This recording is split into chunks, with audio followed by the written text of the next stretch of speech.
That camera right there, that little one. I see. I've been playing with the green screen, though. Have you? Yeah. It's been fun, though. Ah.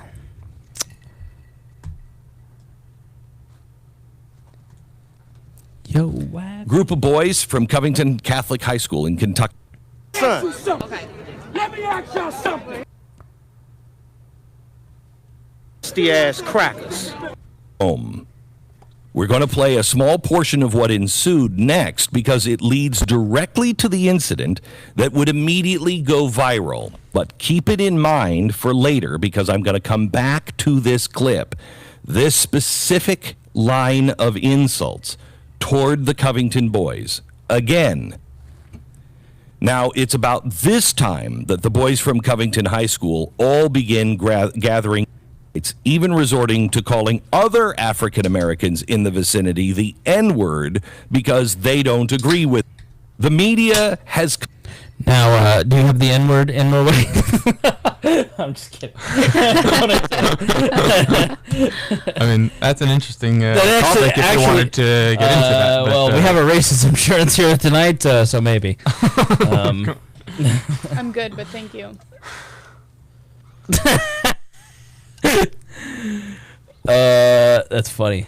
All right, ready? Yeah. I always have this too loud, so let me turn this down. All right, let's get back to some boring subjects. Understand the risk to our country. Freedom brings people together. You're listening to the We Are Libertarians Network. Learn more at wearelibertarians.com. Welcome to episode 338. My name is Chris Spangle here on We Are Libertarians. Tonight we have a lot of people here. It's Harry. Harry is here as usual, and Harry Price. We have Hanna Weber. I don't know what we call you.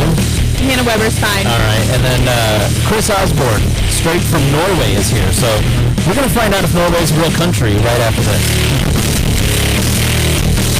Warning, this show is for adults, produced by semi-adults. So the language is sometimes strong and offensive. I don't know what I said.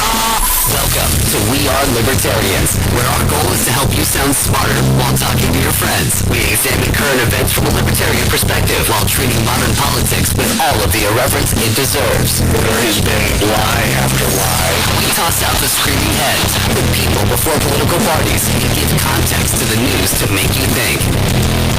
Now, here's our host, a 15-year veteran of politics and media, Chris Spangle.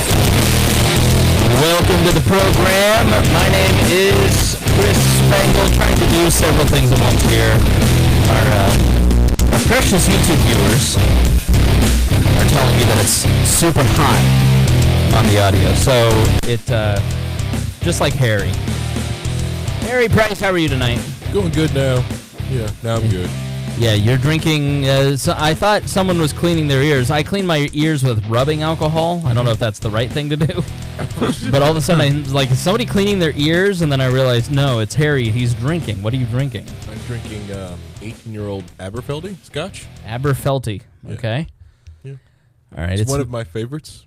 It doesn't smell horrible. Thanks, I think. And doesn't smell like pure alcohol like you're calling it. It's got a lot of oak tones to it. I like it. It's very smooth. All right, and then Hanna, how are you tonight? I'm great. How are you? Now, Hanna, I invited on because we had this long conversation on our group chat about Gillette. Yeah. Remember those days when we were talking about Gillette? Yeah, what happened there? Well, who? It's been a long They make like soap or something? For beta males, I think. Oh. Yeah, that's so it's been a long 5 days. We got a lot going on, and then one of our patrons, Chris Osborn, hit me up and said, "Hey, I'm going to be in Indianapolis, which is rare since I live in a different hemisphere. So would you like to get lunch?" And of course, I'm too busy for that sort of thing. So I said, "Why don't you come to a show? Then you can meet Harry, and for some people that's an attraction." Yeah, definitely. Yeah. Here, let's move your mic over here. I had to break down the studio again and rebuild it this weekend, so everything's off. Yeah. Yeah. Everything's discombobulated. Mm-hmm. We'll get the hang of it. Now, you live in Norway. Is this indeed a real country, or is that just the same as Sweden and Finland, like I think? It's a real country, and as long as you believe in real countries. Okay. They exist. Well, I'm a libertarian, and I'm a real libertarian, not one of these fakertarians like Liberty Hangout. So, you have borders there, no? Yes. Sort of. Yeah, you have loosely enforced with the part of the the Schengen agreement, but there's definitely borders. Yeah, you're from America, right? Yes, born in D.C. Okay, born in D.C., so not really America. Yeah, right. I mean, but close. We're like second-class citizens. Okay. But so you left why? I left because I married a Norwegian American. Women. Okay. Yeah. Women. Got it. That's why Americans go to Norway, either for oil or for love. Now, do you just eat whale? Do you have any other food besides whale there? As far as Norwegian cuisine goes, I really like their Christmas rice porridge, and I like their smoked salmon. Okay. Otherwise, it's a very Oslo. It's a very international city. You Don't come over here and push your Norwegian propaganda on us. We know that you're living in a hut. You're chopping your own wood, right? I don't understand why an American would leave America to go chop their own wood for heat. It makes no sense to me. Now, is it wintertime there? Yes. I know it's weird, like the un-American Australians, they have winter and like summer or something weird. So I don't know, and like their toilet goes the other way. I don't know if that's a bourbon legend or not, but I'm not sure. So you went for a lady. Yes. I'm not sure about this guy because he says he's Norwegian, but he sounds Finnish. He's an American who left America, and he had the audacity to show up to this podcast wearing a Lions of Liberty T-shirt instead of a We Are Libertarians T-shirt. Can you explain yourself, please? That's a long story, complicated story, but we have 3 hours. You went to a website and you paid for it. How much more complicated could it be? Well, I mean, there's a lot of good people in the liberty movement, and it's hard to choose. I also considered, and I have a limited budget, so I was like, if I want to help one of these podcasts, I want to like do it more than like $1, you know? And I was originally thinking of Roger Paxton, and then quickly came to your senses. Yes. And I don't know. I really like the variety they have, and I like it's okay. I don't mind you coming on my show and telling me that their show's better. It's fine. We can still be friends. I mean, someday I'll get a full-time job, and I'll be supporting more different. So you'd be more affluent if you didn't live overseas. Like if you were still in America, that's. Well, if I had a full-time job, okay, that's the main issue. I work part-time, and I study religion and social sciences, and I feed my 3 kids. Oh, see, now I feel bad. He's got children. He's got mouths to feed. Now, did you or did you not, in fact, have your first Chick-fil-A experience today? I did. What did you think? It was good. I just had a few chicken nuggets. Just good. Just good. I've ate it twice today. Right. Twice. I mean, it was fun because of, the cultural aspect of being a libertarian. And right. And so I had my brother take a picture for fun. But what did you get? Just the basic Chick-fil-A chicken nuggets. Just 4 pieces. I had eaten a late lunch, a late breakfast. He's like a bird, this one. He doesn't eat because he lives in another country. It's rationed. Right, so there's rationed food, right? I mean, I'm on vacation. I don't work as hard, so I don't work up as much an appetite. No, right. I think that's it. Well, it's all the skiing that they have to do, so they don't, Now, do you have snowshoes? I do not have snowshoes. I have skis, but I've used them on one ski trip because my wife isn't a ski kind of a girl. Someone asked me to go skiing this weekend, and I said I'm 275 pounds. I do not belong on 2 tiny little twigs. That is a recipe for a broken arm, or I'm hitting my peak. I need to protect my brain at all costs. I mean, the Norwegian style skiing is supposed to be really good exercise. So. Right. Now, had you ever been in a restaurant more polite than Chick-fil-A? Unfortunately, we didn't actually sit down to eat. So, but I mean, I don't know. I didn't experience it as very special. I know I'm probably disappointing some people. Maybe I didn't get. All right, thank you for coming on the program. Yeah, it's been nice. When's your flight out? Yes. Oh, by the way, he was in. Get the hell out. Now, having been to Chick-fil-A, does this rainbow beer koozie trigger you? No. Okay. See, he didn't have the right. He didn't have the right. This rainbow koozie should really set you off if you had Chick-fil-A today. I have the hate chicken at least two. I'm almost a gold member. I think I have. Let's see how many points I have here. You got to get the app because if you go twice a day, Hannah, you too could be an elitist at Chick-fil-A. I am 190 points away from being a gold member on the Chick-fil-A app. Hold on, there's an app and you get points for going to Chick-fil-A? I get free sandwiches all the time. I have accumulated 2,500 points in roughly 3 weeks. That's a joke. Each point gets you closer to God, too. Right? Every point, yeah. If I get to gold, I automatically get to go to heaven. Yes. I'm at silver right now, which means that purgatory. It means that I no longer have to listen to anything Ocasio-Cortez says because she's just a dirty humanistic center. God bless. So it has its perks. Well, thank you for coming. I'm glad that you could make it here. We're teasing you. Yeah. Being an expat, when you look back on the United States, like what is your view? Do you go, "Oh, I'm glad I'm not over there right now," or are you nostalgic for your proper home country? It's really mixed. Like I'm nostalgic for the food. I'm nostalgic for I kind of wish I could be more involved in the liberty movement. I feel like it's hard to be. There's lots of stuff going on, and be nice you don't get to go to it. Yeah. I mean, there's the European Students for Liberty Conference, but that seems like it's kind of it. I mean, I think Mises goes over and does some things. And Norway does have a libertarian party. I think some members object to the word libertarian. They have some bad connotations with that. Yeah, me too. But listen to today's daily. Yeah.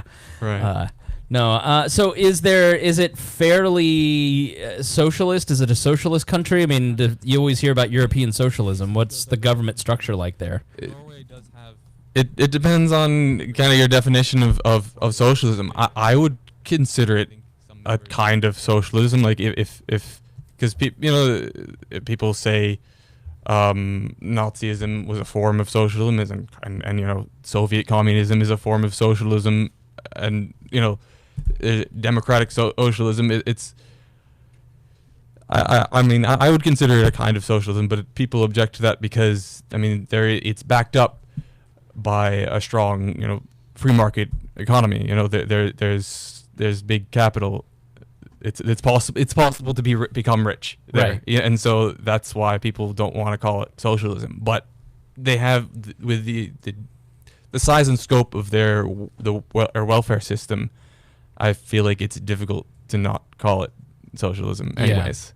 Yeah. Right. But loads of people, both in liberty-oriented people, both in America and in Norway, object to that. But I think they have their reasons for not. People have feelings, Yeah, right. People have feelings about words, and no one on this show, but yes, I've heard that generic concept before. Yeah. So, how big of an issue is like the situation with the immigrants? Because you hear a lot about Brexit, and it's all because of immigration, and the right, I'm not going to say fringe right because I don't want to dismiss those people in that way, but the Paul Joseph Watsons of the world, the Sargon of Akkad's, like that's kind of all we hear about Europe is that version. And you see the Yellow Vest protests start to launch, and you hear that Europe's just on fire with refugees, and literally every corner is just trash because of Muslims and Africans, and it's like, so it's hard to really get a good sense of what's actually happening. Like when you looked at the South Africa crisis, it wasn't nearly as bad as a lot of those people said South Africa was, which if you disagree, go back and listen to our episode a few back. But so I don't know what Norway's immigration policy is. Some people apparently don't follow the immigration policies of Norway. Wink, wink. He's legal now, but someone was sneaking into the country for ladies, which good reason to sneak in. But what is the situation there really across Europe? It's interesting in Norway. It's interesting. I actually. They have this concept that has shown up in the Norwegian media, talking about svenske tilstander. I'm sorry, what? It means like. Listen, you got to understand. Hanna is from basically the Appalachia of Indiana, so she barely understands your English, let alone. No, he was speaking in tongues just then. Yeah, like honestly, I heard it. Yeah, I've you heard need it. a snake, or what are you, Martian? No, it means Harry, of course, is like, I understood every word.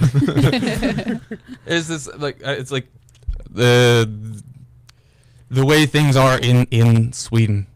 I'm too integrated into my Norwegian, so I'm bad at translating. Okay. So like svensk is Swedish, right? And tilstånd is like the state of being. Okay. Or like how things are. And people like the idea is that what you were saying, like supposedly Sweden is in utter chaos because of too many immigrants, and there's loads, it's becoming the rape capital of the world and whatnot, supposedly. I don't know the details of it, but that's the claim. And then people are worried about that certain parts of Norway, especially like parts of Norway where I live, and let's give people becoming like that. Yeah, let's give people a geography lesson. I just Googled this so I know. So you have Germany, and if you think right above Germany, and Germany and Poland, you've got like a thumb coming down. Think of it like a couple of legs hanging down, and the top is Norway. You have Norway to the left, then Sweden, and then Finland, and then Russia up in that kind of top part, and then you're very close to Holland. I think that's Holland, right? Yeah. Holland and Denmark. Yes. Both to the south. So Sweden is kind of in the middle of all that. It looks like it has the biggest landmass. Now, my friend who lives in Finland, she lives not in Helsinki, in Turku, and she says things are not nearly as bad as like those guys make it out. So she's on the other side, and then you're on the left side if you're looking at the map. Yeah. So Sweden, as you were saying, Sweden gets the rap of it's the rape capital of the world. It's just like, have you been to Sweden? Like, have you checked it out? Or no, the deepest into Sweden I've been is I've family that has a cabin there, and I've been shopping the same way people from Massachusetts go shopping in New Hampshire. Norwegians go shopping in Sweden because of the lower taxes. Okay. But I've never made it to Stockholm, so I really don't know. Damn assholes everywhere. What? Massholes just going everywhere, ruin their state with their taxes, and come to New Hampshire for their lack of taxes. So, so in Oslo, where you're at, I mean, what was the immigration situation? Did they bring in a lot of refugees from Syria and other plaels in your country? We've brought some in. I don't know the details. I mean. Throughout our discussions, you'll find I'm not very good with detailed facts. Okay. You'll fit in perfectly. I mean, I'm more interested in like broader pictures and deeper meanings and underlying structures of like why things are the way they are, why people feel the way they feel, rather than. And I'm bad with dates and names. And, so let me put it this time. way: in a broad spectrum. I mean, you've been there since 2006. Have you seen a tremendous amount of change in the last 3 years? No. Okay. And have you seen a big shift in society over the last 10 years? Biggest change I've seen is that there's more variety in the grocery stores, honestly. Okay. All right. I mean, it's anecdotal, but it's anecdotal, yeah, of course. But I mean, obviously, the amount of immigrants compared to Norwegian citizens has grown because Norwegians don't have as many babies as foreigners. Like our Prime Minister Hanna Weber has been talking a little bit about that. She's been talking about how we need to have more children in order so that we'll have somebody to pay for our retirement. Right. When I get old. And so the other option is to have more people moving in. Right. If you're gonna try to sustain that system, anyways. Right. Do you want your free stuff or do you want your culture? And I've never bought into the argument of, we can't let these Hondurans into America because look at what happened to Europe. The difference between America and Norway or Luxembourg or any of these countries, I don't know how many people are in Norway, but it's probably a few million. Let's look in the Google machine because I'm not going to ask him details here. Exactly. Yeah. But here in Indiana we have 6 million people, and that's the population. You have 5.2 in all of Norway. Right. So you're talking about the size of, I think, the population of around. An Oregon or a Kentucky, and you can have a socialist system, and you can have a community built around these cultural norms that are ancient. But America doesn't have that. We're a 250-year-old country built on immigration, and so the concept of 10,000 Hondurans coming into the country and fundamentally changing the makeup of America just doesn't really make sense. I live in the middle of... Now, when you came here, did you drove down here to the south side? You've been hanging around down here. Does it look like America to you? Yeah. It's hesitation, but I get it. It's the south side. No, it's also like I grew up on Martha's Vineyard. It's a little bit different. But it looks like any town on the Cape where there's malls and whatever. Right. Now, would you know that this is the second largest population outside of Burma of the Chin people? No, I wouldn't. The massive amount of, other than the grocery stores for the Vietnamese, the Chin, the Indians, the Hispanics, there's a ton of ethnic grocery stores here. That is the only, now being a resident here, I run into a lot of foreign peoples at the gym, at the grocery store. There's a tremendous amount of Asian Americans or new Americans or refugees from Burma that are southern Asia, not necessarily China, but like Burma, like Thailand. Yeah. And so I don't see that. If anything, I see the area kind of being cleaned up. Which is also mixing with the Filipinos that are here. Right. Which Indianapolis has, for some reason, has a huge Filipino community. Well, it's you immigrate to where your family's at. Yeah. And so if you bring in a ton of Chin people, then all of a sudden they're like, I'm going to go where my uncle is. Yeah. And Lawrence already had a very established Korean community in there as well. Yeah. If you ever go to Lawrence, Indiana, there's tons of the Korean churches, the grocery stores, the tons of Korean barbecue and karaoke studios on that side, and just hell yeah, it's Hanna. awful. Right, that sounds down. lovely. Yep. Yeah, if you Bondo and the Marbo studio on the Pike, that's Bondo. Yeah, I can't pronounce the Korean. All right. Don't make me.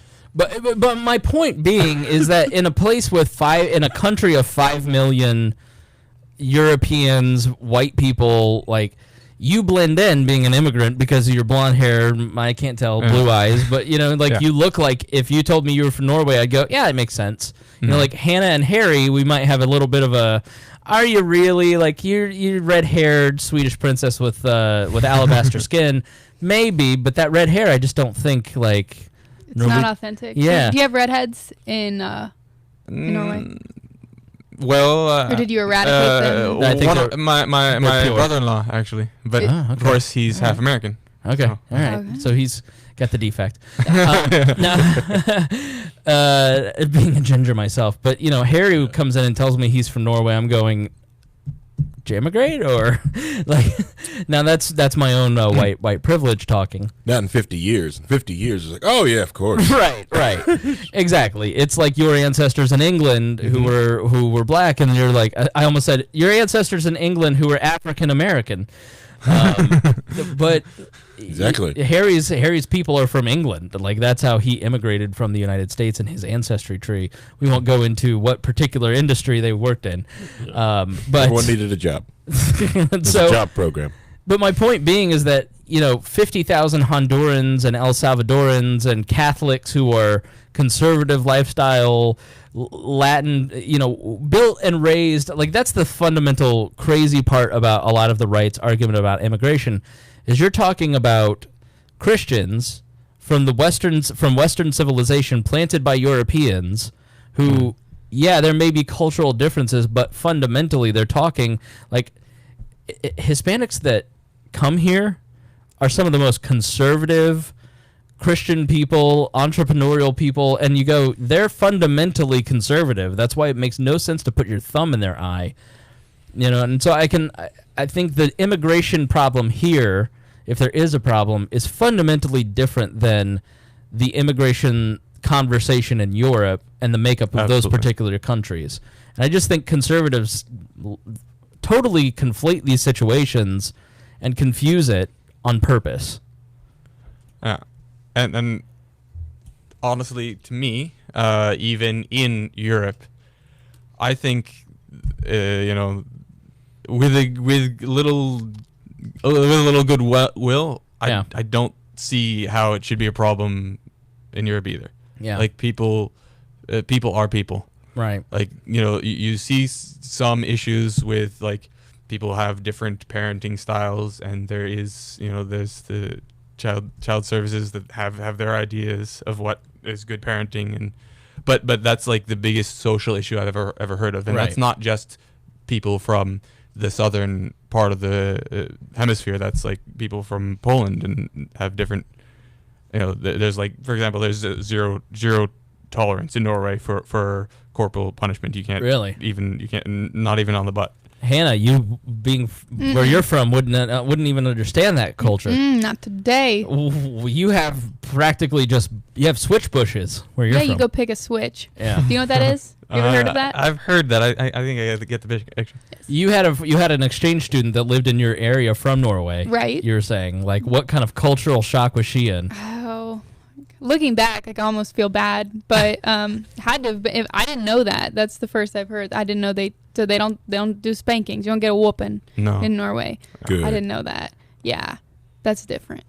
And we've been talking a lot about spanking lately, and not like, this is how you know you're getting older, when you start talking about spanking children instead of each other. Yeah.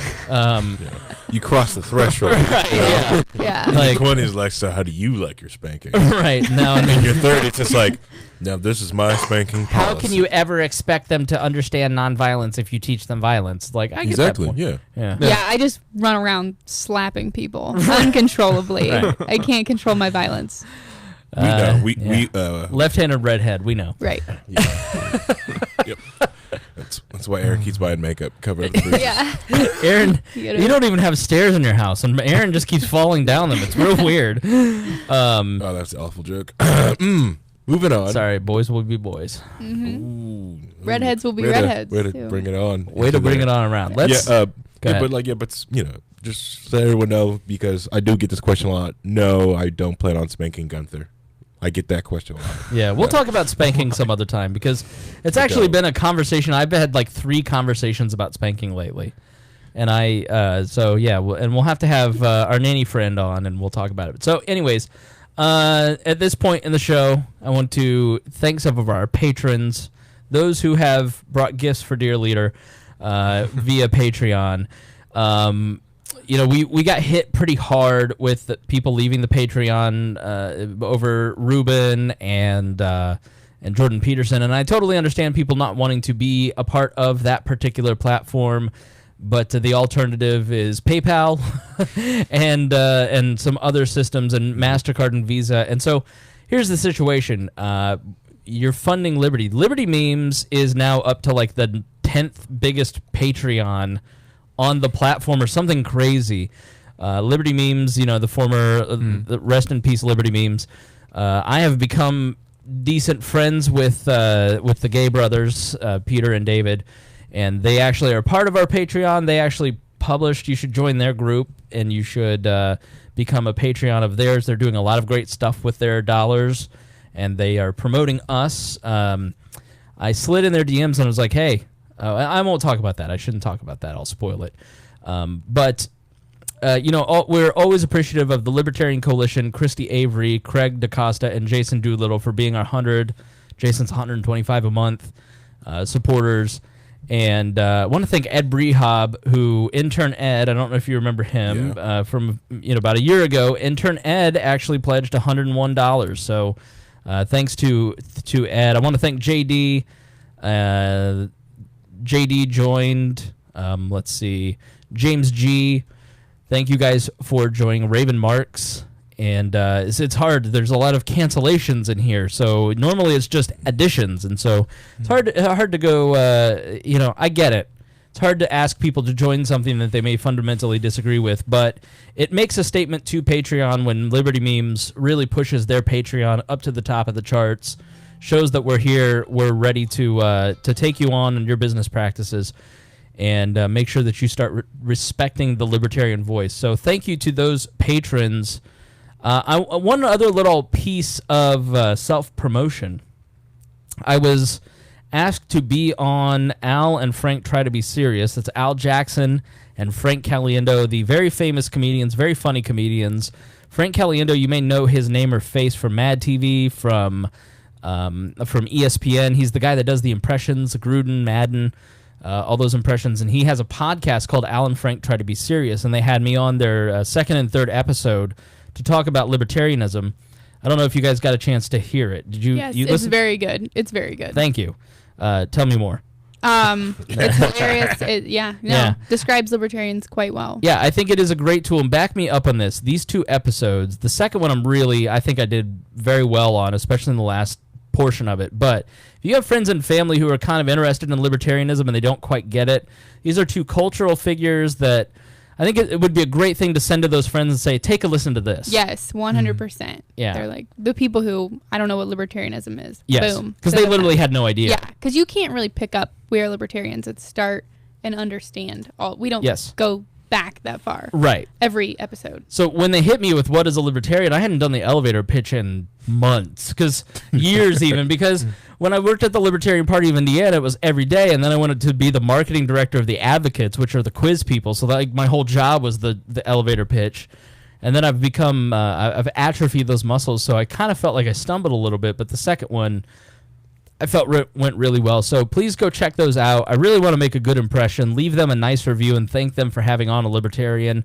It's so easy to start a podcast where you're talking about politics, and they're really not. Like, what they're trying to do with their show is, can people who have fundamental disagreements talk about big ideas in a polite way? Like Al and I, you'd think that Al and I may be on a different side on a lot of things, and Al and I agreed on a lot of stuff, but we looked at it through different lenses. Yeah. And it's like, Al looks at police brutality from the eyes of a black male, and I look at it from the eyes of a white libertarian.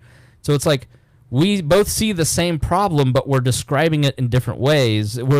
He has the trunk of the elephant, and I have the foot, but we're still talking about an elephant. So instead of fighting over whether or not he's right or I'm right about the same conversation, it's like, let's figure out how we solve that particular problem, because there's shades of truth in both sides of those issues. And so that's really what we try to do here, but they're doing it on steroids and from a place of two non-political guys talking about trying to figure out politics and these big ideas of society. So please go check that out. The higher the numbers, the more reviews, the more shares, and they look back and they go, wow, this had 2,000 more downloads or 3,000 more downloads than the other episodes. That tells them, like, hey, have the libertarian on more. And I know that's kind of selfish, but I also really believe in what they're trying to do, and I really like these two guys. Frank has been nothing but gracious. Al is just a super gracious guy. They're just genuinely good guys, and I think it's a podcast that you will find truly interesting. So please go check it out. So, well, here we are. How long have you been in America here, Chris? For this Yeah, this trip. I came. Pull that mic down a little bit so it's. Sorry. Yeah. You got to talk in it directly. Yeah.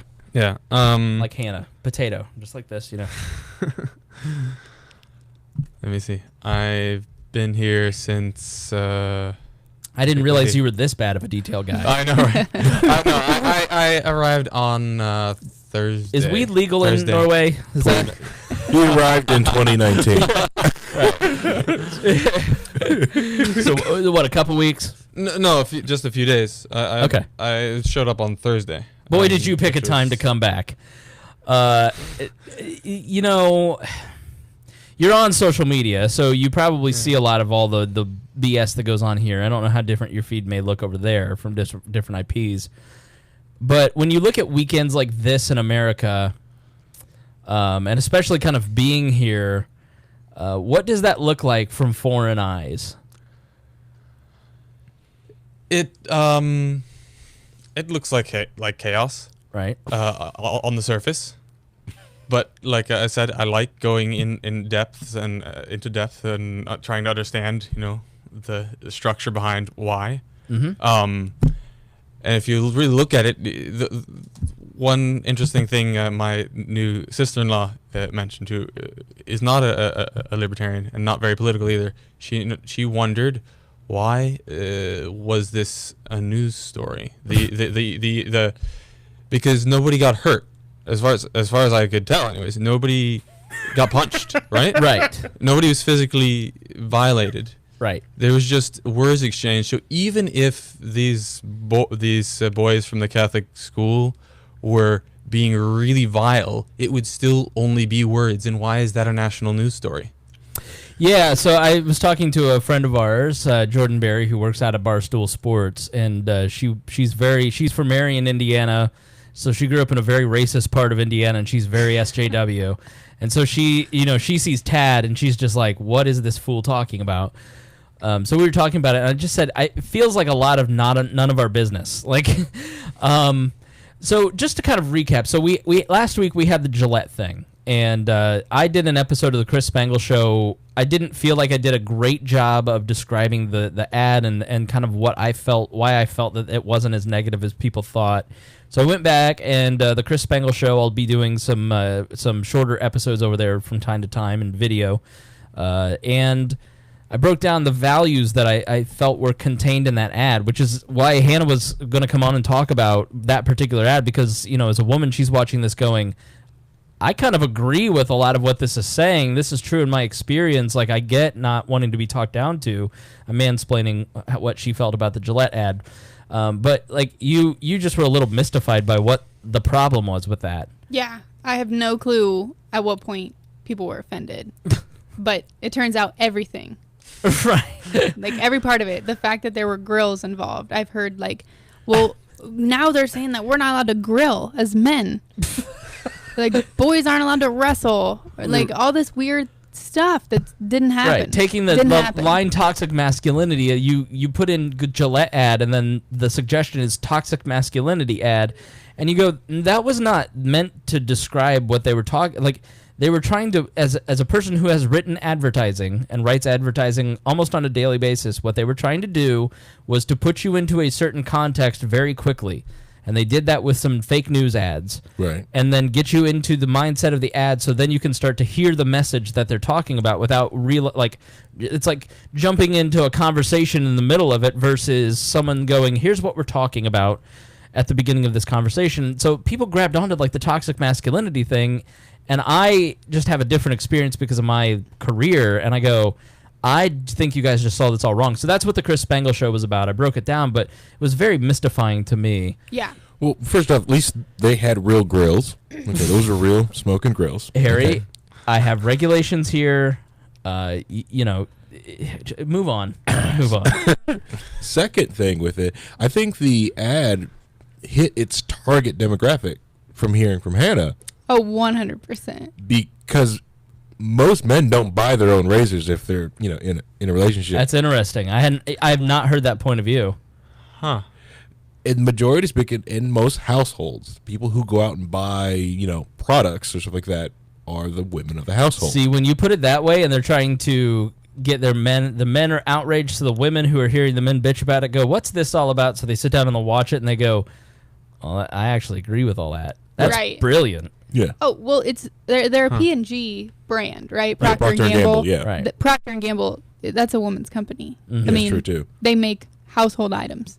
Right. I mean, and they've been doing these ads, these social justice ads, quote unquote social justice ads, for last 3 years, right? Oh yeah. Well, and their slogan right now is like proud supporter of moms as the Procter and Gamble, one of their slogans. Like, I mean, we played the 88 ad, and it's fairly socially directed. Yeah. I mean, so we start with that, and you come in right on the tail end of that, and so people are still fighting about the Gillette ad. And then over the weekend on Friday, you have Ben Shapiro at the March for Life. This was a weird weekend, and I knew we wouldn't get through it unscathed because you had the Women's March, which had a few tens of thousands of women there for that march. Then you had the March for Life, which tens of thousands to hundreds of thousands of people, depending on, are you on a right or a left media outlet. And then you also had LibertyCon, so you had all these college kids in for the libertarian-leaning college kids, and there's more MAGA in the college kids than you probably realize. So I was wondering if we'd get through unscathed, and we didn't. But it started with this was an embarrassing weekend for the media, and it kind of challenged that whole idea of we're, quote, guardians of truth, and we're keeping the powerful accountable. Because we started the weekend off with a lot of the mainstream media reposting an edited clip of Ben Shapiro's March for Life speech where he talked about it's an internet meme, would you kill baby Hitler if you could go back in time? And he said, well, no, we wouldn't want to kill baby Hitler because baby Hitler has a chance of not being Hitler if we raise him in a different environment. And this liberal activist took that and edited it selectively.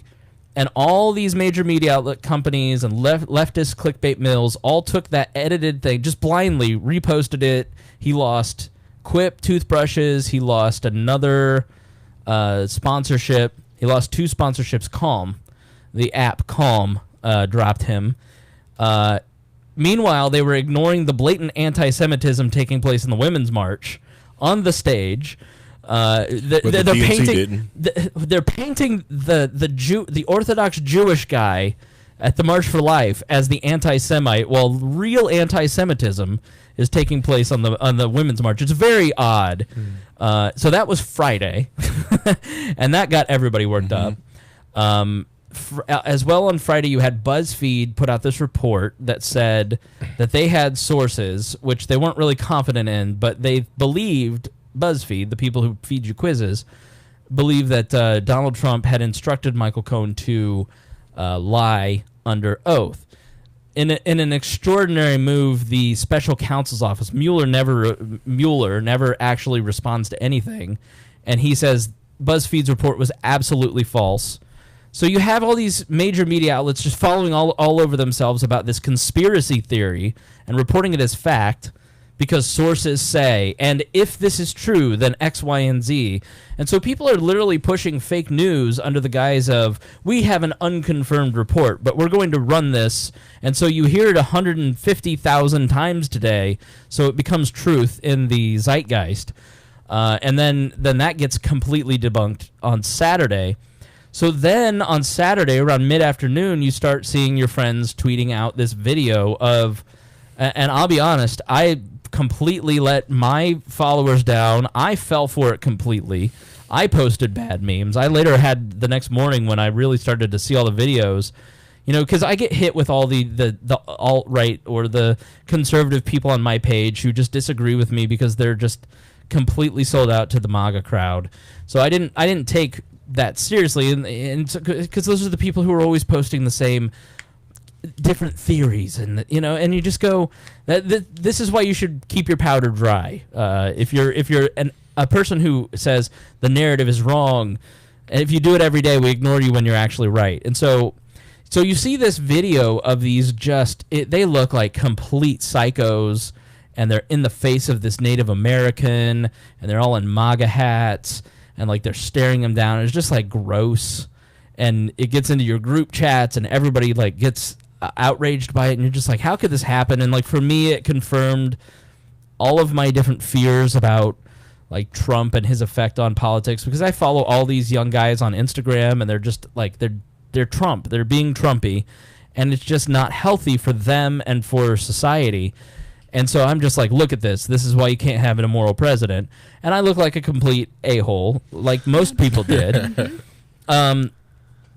So then the story kind of unfolds over the next 24 hours, and we'll discuss all this. I'm just kind of giving you all the stuff that happened this week that especially the media completely got wrong. You know, the Black Hebrews, if you really go back and watch these videos, the Black Hebrews in the video are responsible for all of this. They don't get mentioned at all. Today, I'll save that one, but then that evening, the Native American guy, Phillips, is on the news crying, and you know, it's like this emotional appeal, and literally everything that came out of that guy's mouth on CNN and in the Instagram video that you probably saw was a complete fabrication. He totally lied. The media just legitimized the blatant lies of a liberal activist who was $2 million short on his GoFundMe, but wasn't after that.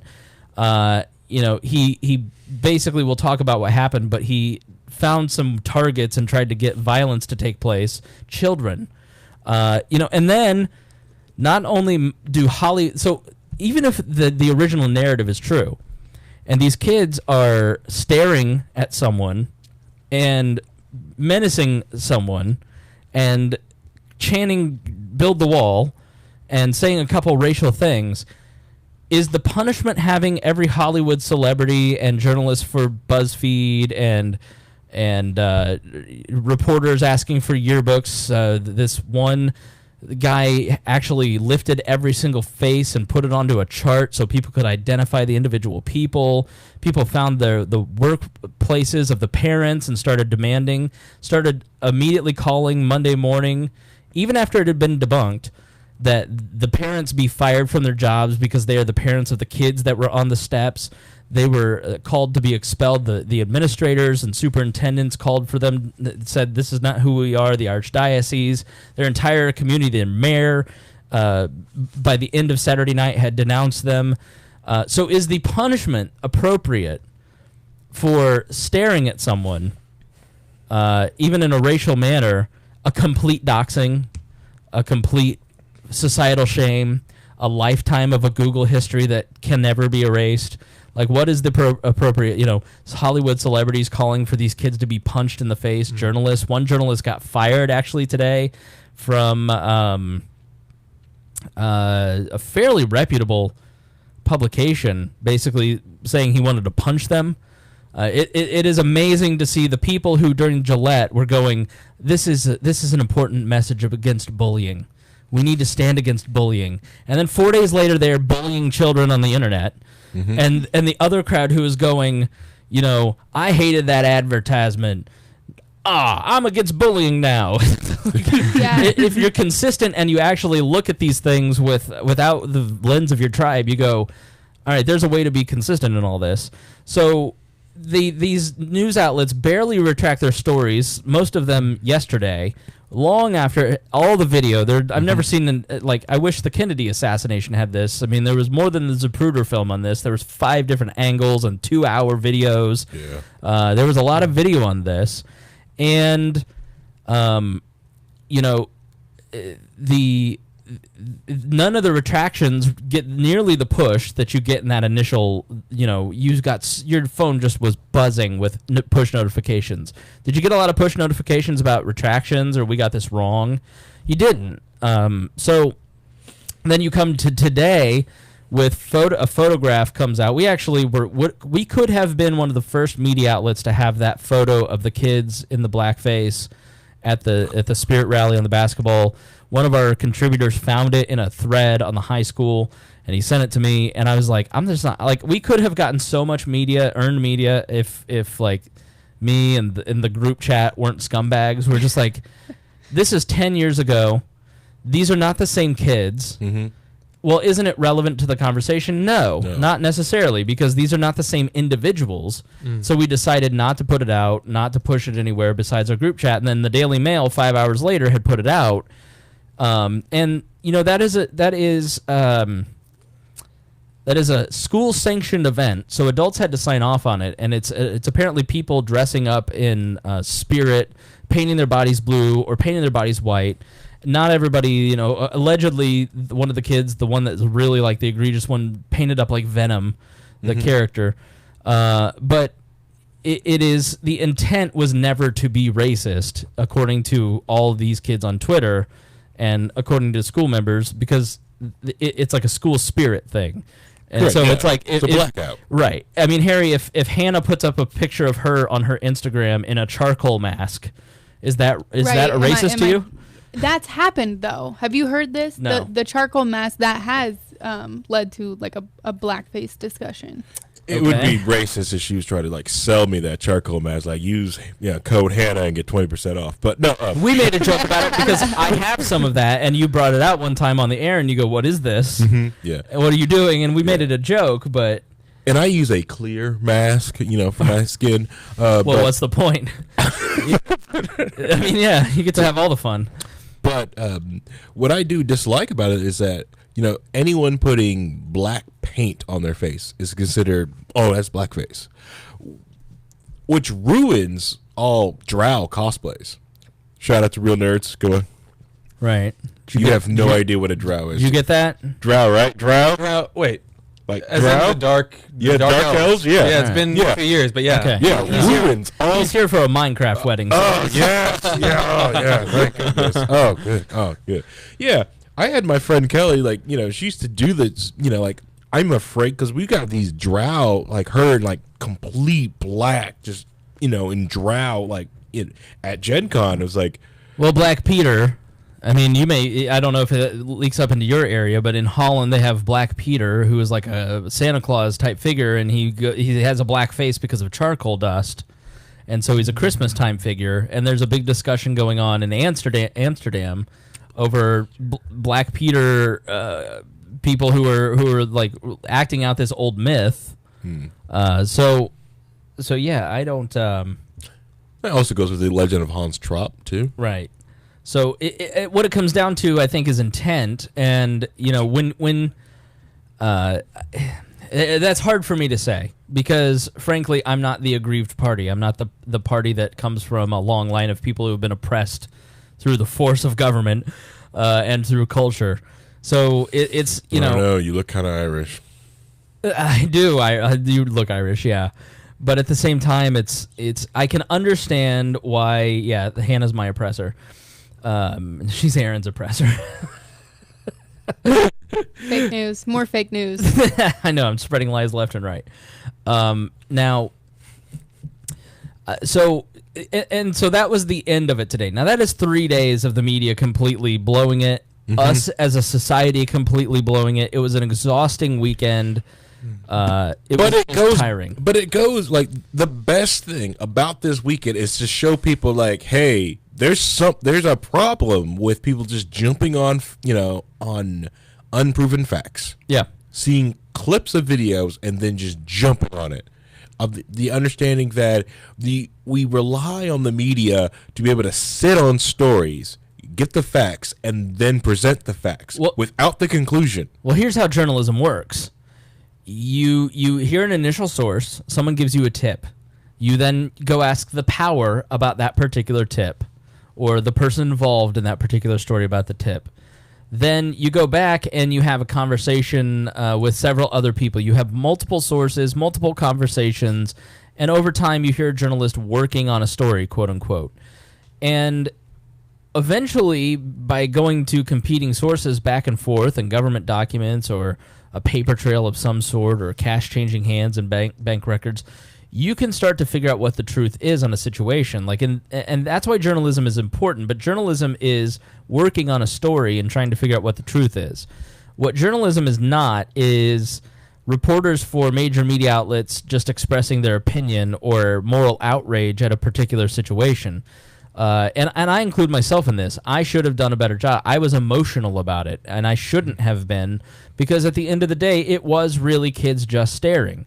Now, we'll give you a little more detail into exactly what happened in just a moment. We'll kind of flesh this out a little bit about the outrage over it, and then we'll kind of get into a little more of the granular details of what happened. You'll be surprised who has the best breakdown of this. I was emotional about it, and I made a couple posts about it, and I eventually had to go back and apologize for that. I said a lot of things that I believed. I still believe that Donald Trump is harmful for the political discourse in America and the world. Now that we're international in this particular episode, but at the end of the day, violence was not used here. And when you really step back and go, violence is the problem, force is the problem, and if somebody has crazy beliefs, then as long as they're not forcing their beliefs on others, let them be ignorant and persuade them of a better way over time. And so these are teenagers who, if you see the original narrative, the first narrative, and them acting in the MAGA hats like in a crazy way, you go, well, these are teenagers. It's not a boys will be boys argument. It's that you don't have a lot of life experience. You know, Hannah, you are in your early 20s. Mm-hmm. I won't out you on your particular age. Mm-hmm. But you're in a time period from I think from 17 to 24. You are a different person every 6 months. It's horrific. Time hop on Facebook, whatever the memories. It's horrific. Yeah, my viewpoints change constantly. Constantly. And why is that? Education, learning more, just understanding consequences. Actions have consequences. I mean, life experiences. It's the push and pull, the friction of life, getting out there. You now have a big girl job. Yeah. You have to interact with people that are different than you. Yeah. I mean, there's a lot of change that happens in that particular time. And so we should be, in my opinion, forgiving of you when you were 17. I mean, what are some things that you thought even a year ago that you just look back and you go, I was an idiot? Well, at 17, I was 100% neoconservative. I didn't want gays in the military. I don't care if you're gay, just don't do it in front of me. And I don't think kids should see that. At 17, now at 23, I'm like, wow, what a stupid way to think. Like, what a disgusting viewpoint. I mean, it politically, it's limitless. So what are some ways that you changed your mind? Like, how did you come about with different, what are some specific things that changed you on those things? Well, going to college and actually meeting meeting the gays? Meeting the gays. Seriously, meeting the gays. The first time I'd been around different cultures. Definitely, the first time I ever saw a Muslim was in college. So, right. I mean, so at 16, 17, you're not gonna have. I don't have that exposure, and they go to an all boys Catholic school, right. So their diversity is even less probably than mine was in Appalachian, Indiana. Well, and what age did you move to Norway, Chris? Oy. Oh God, another detail. Another detail. Like early 20s. Yeah. Early 20s. I just think that we each of us have different different life experiences. Like Hannah has taught me. The last time she was on, we talked about her experiences as a woman, and talking about how she feels about certain things made me change my behavior. I'm a 35-year-old man that feels like he tries to be respectful of women. But through my interaction with her and talking about her worldview, I became a more respectful man, a different man. And I will consistently change over time. I imagine that when you move to a different country and you experience people who've lived in a completely different side of the planet, that changes you in a significant way because you're exposed to so many different new things. Absolutely. And it doesn't even actually have to be that you're in a new country. It could be just getting married and moving away from your family and getting closer to somebody else's family, and they do things differently, and you have a different perspective on how you were raised and whether you can have different ideas of whether you think your parents did the right things for you when you grew up. In my situation, I married a woman years ago who had a family who probably lived next door to Hannah's family 3 generations ago in West Virginia. And boy, was I shell-shocked by it. I mean, Harry, you have doing Easter dinner on the front porch. That was on paper plates. I was like, what the hell is going on here? Yeah. So I think that you have to cut children slack. I think I think it's a great lesson. Hold on. Those kids, right? All boys school, Catholic school, right? I don't want to talk about specifically what happened yet. We're going to get into the weeds of what happened. I'm talking about our general initial reactions and what we could have done differently. Okay. Okay. Okay. All right. So I'll save that. So I think stepping back and looking at this, I personally should have gone, I'm not going to post anything about this yet. I'm just going to kind of watch. Because I've only watched the one video, and now we know we all live in a panopticon, which a panopticon was I was going to ask you what the hell that is. A prison in Pennsylvania where you had a slit in your cell, and so you didn't know when a guard may be watching, and so you just assumed they were always watching, and that lack of privacy eventually completely made you insane. And I think there's an aspect of social media, because everybody has a camera in their pocket, an aspect of feeling like we are never quite safe and secure. We're never private. Like, you have to teach your kids, like, you have to have the talk, which is if you do something stupid, or not even if you do something racist, like in this case, the imagery of it looked racist, but nothing that they did seemed to be even remotely racist. At one point, if you watch another angle from another point of view, they're defending gays. Like the black Hebrews say, your president is gay, and they all go, who cares? Like, right. These Catholic teenage boys in MAGA hats. Because Trump doesn't care if you're gay. Right. All right. So, listeners, mark this on the calendar. Spangle used a word I'd never heard of before, like the panopticon. Yeah, that's so look at about that. Yeah, that's new. There's a lot of conversation about social media being a panopticon and it driving us mad. And I think that when you look at our reaction to this, so that's what I keep saying. Like I got that from one podcast I was listening to, Sovereign Tech, was the social media is like the lead pipes of, like, in the Roman Empire they used. To get flowing water, the upper crust would use lead piping to send water, have running water inside their houses. It would drive them crazy, but if you get the norms. So basically, the internet or social media at that point is like the lead pipes. That's why I keep always referring them as the lead pipes of the internet. Right. Yeah, and I think we have a lot of good things. And as I talked in the Alan Frank podcast in episode 3, there's a lot of good things. Like, we do realize that there may be an issue of police brutality. And that, I mean, I don't think it's I think there's an issue. Yeah. You may not, but I do, and I think it is because I have this awareness. Like, a photograph is just a little still moment of time, and think about your own life in a situation where if you go to a wedding, and you're at a wedding, and then you go back and you look through all the photos, there are beautiful little still shots of singular moments in that particular wedding. But they never really capture the entire essence of the event because there are so many different pictures. There's so many, like, you have to remember when you're watching things online that you're looking at specific tiny little pieces. You're looking at still frames of a big moving event. And so you're looking at that one little moment in time where this boy is staring in a man's face, and he's this, we think, Native American, upstanding veteran who was in Vietnam. He wasn't.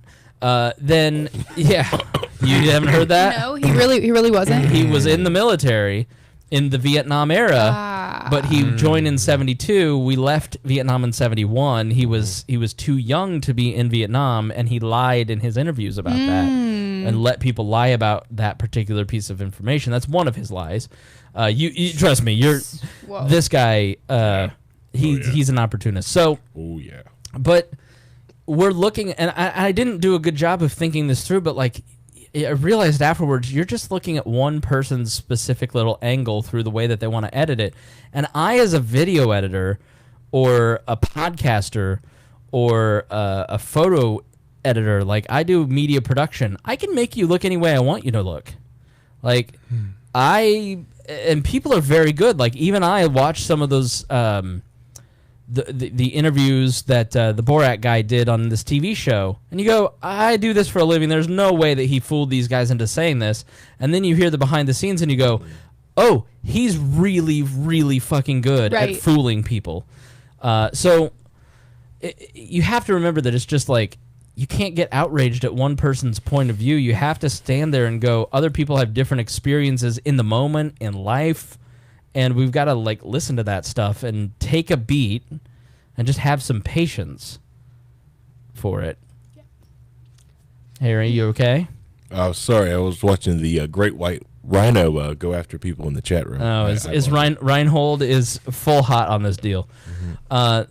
The other thing that I honestly fuck conservatives because here's the deal. That's who mostly you swipe right on, so keep going. I consider myself closer to conservatives, so I'm probably a little harder on them.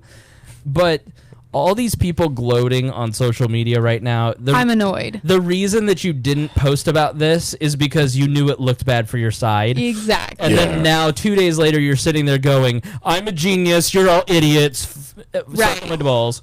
Well, but yeah, you got that, but you don't deserve the victory lap you're taking. But Julie Borowski. Mm-hmm. Not friend of the show. No, yes. We love Julie Borowski. We just had a former co-host ask her unfortunate questions. You did post, like, it is very important to stand on this point because of what happened, of the fake news and them doxing and going after these kids. That, you know, like, you should make this point, regardless of the other stuff like that, is like, hey, you know, granted conservatives stand on that point, but there's other implications beyond even though I was outraged by the particular incident, like Christopher Titus, the comedian, tweeted to dox these kids, and I replied back just saying, what are you doing? Like, these are children. What? I didn't see Titus to get into it. Like I run I follow Titus. Stand-up comedy. Stand-up comedy is like the majority of the people that my work account follows. And over the last 3 years, that has gone. There's more comedy on my personal account, which mostly follows regular people and libertarians and journalists. And the comedy account has become nothing but woke politics. Like, it's insane.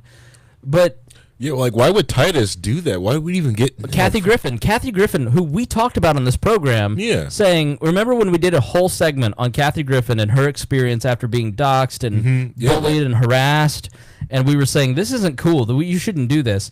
She was tweeting out addresses and anything she could possibly do to bring about the online harassment of these particular children. And I just said, you guys are, and like, people were arguing with me, and I just said, you're grown-ups. Like, these are kids. They don't know any better. Correct. So I just look at it and go, have we lost our mind as a species? Like, we are no better than the monkeys we evolved from. Yeah. And the weird thing is, like, because how I came across the story was Saturday night gaming, right? Because, like, I usually take a technology sabbatical. I walk away from tech for hours at a time. If you don't do it, do it. Trust me. 8 hours, you'll feel great. Right. You know, at the minimum 8 hours. We all know that, but we're not going to do it. Right, yeah, exactly. I'm telling you right now, it's really fun. Take your phone, throw it in the trunk of your car. I might miss something in the group chat. Like, people will be going in on Aaron, and I got to join in. Right. Like, A tip is, I did this during Christmas, or before Christmas, because I had exams.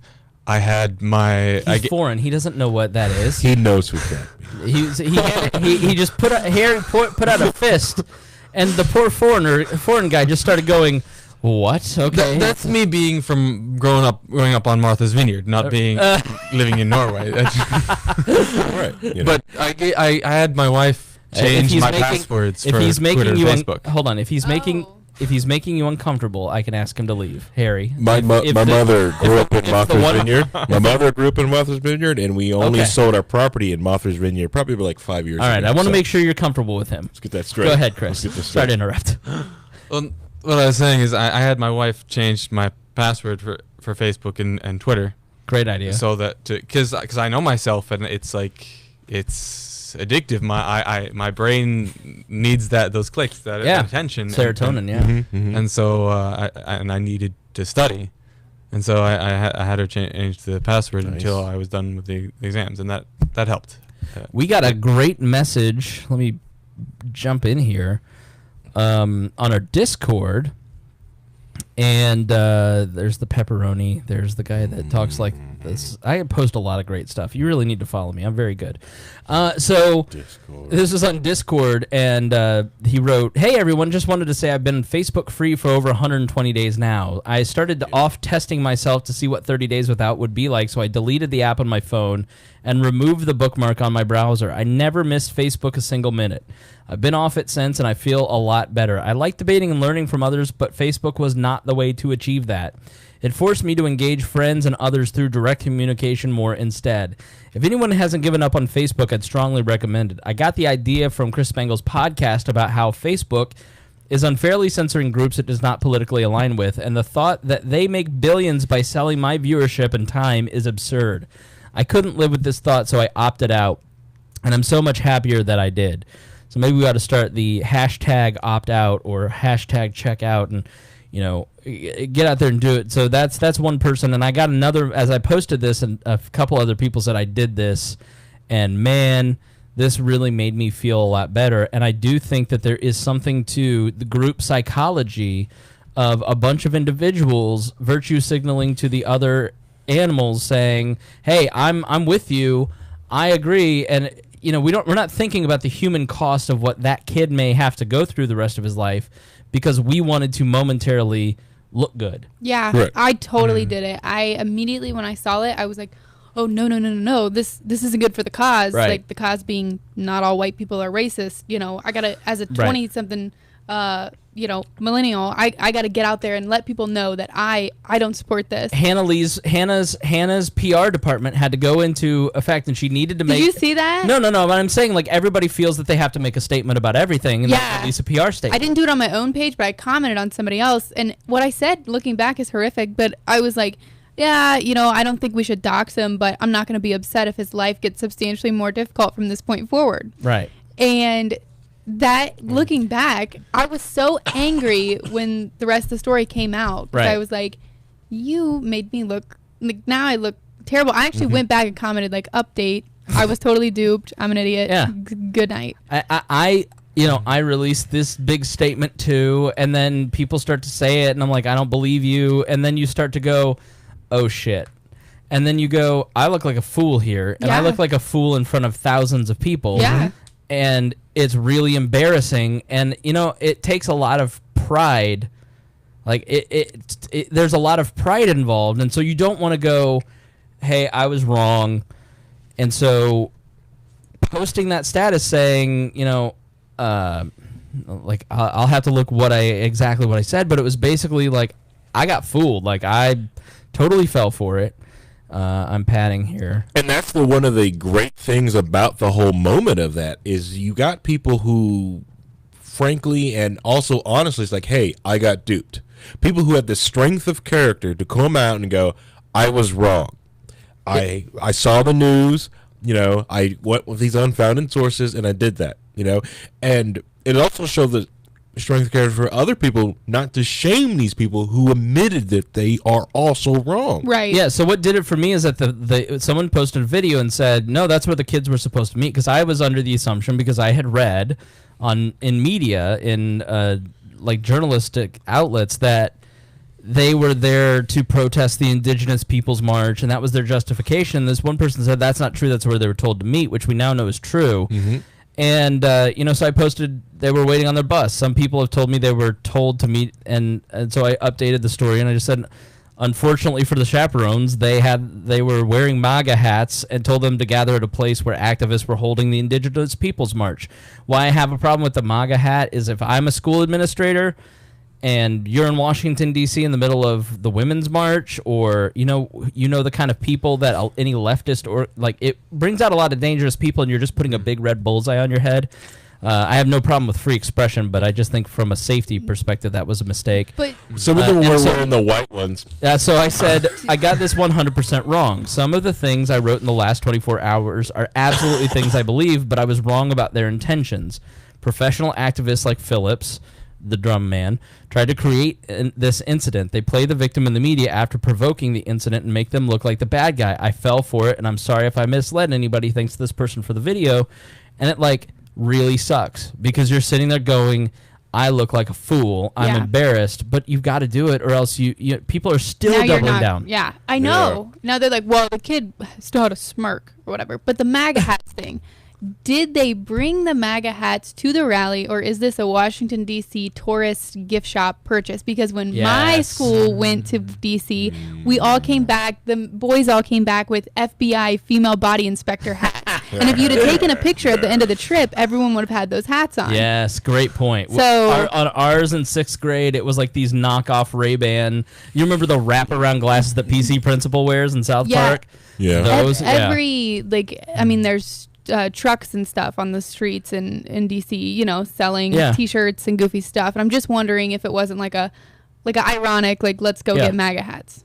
It's a great point. I don't know. When we went during Gay Pride, and we had all rainbow stuff. So it's like different photos. You break out of the group psychosis of this, and you go, "Oh, there's all these different alternatives that it could possibly be." Right. Especially like from a Catholic Catholic school. Maybe I'm mistaken, but I feel like it's not like all Catholics are Republicans. No. There's a lot of Catholics who are Democrats. Let's look at the bias that everybody. Let's look at this is the weekend. If you ever doubted that the culture is now officially liberal, and it is female centric, it is geared towards the things that the Marxist left had really said. Let's bring about cultural Marxism, feminism. All these different movements, and there's a lot of good things about. Someone said on Facebook, you side with the SJWs a lot, and I'm like, there's not a lot. There's some things that SJWs say in terms of justice and equality. I agree with them. Diversity, I think diversity is important. Right. To what we were talking about earlier, you expand your mind by being around diverse people. Like, there's things that I agree with because I actually listen to them instead of just thinking they're awful people. And like one Twitter person said, there's a lot of, this is a conservative writer who said, there's a lot of conservatives who went off the ranch this weekend and they really owe their people an apology. And it's like, okay, so don't stray off out of the tribe or else you're going to get killed. No, I mean, on the Gillette ad, I think, I'm experiencing the same thing. You and I feel a different way than most of our quote unquote tribe feels about that Gillette ad. Yeah. I watch it and I go, I like a lot of the values in here. Yeah. And it sucks standing on the opposite side of that, but you have to. I mean, I have changed. I look at these guys on my Facebook, and I'm like, well, I thought you were decent. I thought you were decent. I thought you were decent. But they're coming out, like, protesting this ad, and it's like, so you don't believe in, courage, fatherhood, integrity, strength, fatherhood. Equality. Okay. Like I said, the only problem I had with the ad was the toxic masculinity line in there, and then when the dad was, and they stole the bit from the Karate Kid, okay, when they stole that bit there, and then that the dad didn't just immediately give them boxing gloves and a ring and did a ref. That's what I make it voluntary. Should have armed them. Yeah, no. Oh. Made it safe, gave it rules, and that they agreed that they punch each other in the face. Well, I thought there was a very misogynistic part of that particular ad where, I mean, as a woman, if I come out and I start saying, "Hey, sweet tits, nice," and then Harry steps up and goes, "Hey, bro, stop that," like, isn't it on you, Hannah, to tell me that's not cool, as opposed to asking Harry to defend you? Mansplaining her. Yeah. I'm asking. So I struggle with this. Because in one section they say the guy says, well, what she really meant is, and so that's the misogynist. We hate that, right? But then when the clip with the guy catcalling, then the other guy stands up for her. Right. It's like the same situation, but it's okay here. It's not okay here, and it's okay here. Right. I don't know. The idea that you're teaching women to be strong and strong-willed and to stand up for themselves, but then you're telling men, and that is their responsibility to tell other guys how to like, in that situation. Like, to me, it felt like they were saying take agency away from the woman. To, like, if you ask for help, then the man should help you. Like, or there should be some conversation in a group of men, like, we know how to treat each other and what things are appropriate or inappropriate. But really, if I'm disrespecting you as an individual, it's between you and me. Like, yeah, but personally, I would want. I think guys should. The catcalling thing, it's not gonna work for you. Like, seriously, just stop. Like, and so I'm there. I'm not like, I'm not that type of feminist. Mainstream. What are we calling it? Third wave. Third wave. Yeah, I'm not that type of feminist. So I'm saying, yeah, stop each other from doing that. It's embarrassing, and it makes everyone feel awkward. But I think that if you sit down with a guy and you have, as a woman, and like we've had, you say from a woman's perspective, tomorrow night, Amanda, if you remember Amanda's story, we'll be here. We're talking about the surviving R. Kelly thing. Like, Amanda sat down and said, here, when you say this and this and this, you remind me of my abuser because you're being controlling, you're being passive aggressive, that's what changed me. It wouldn't have been Harry going, bro, that's not cool.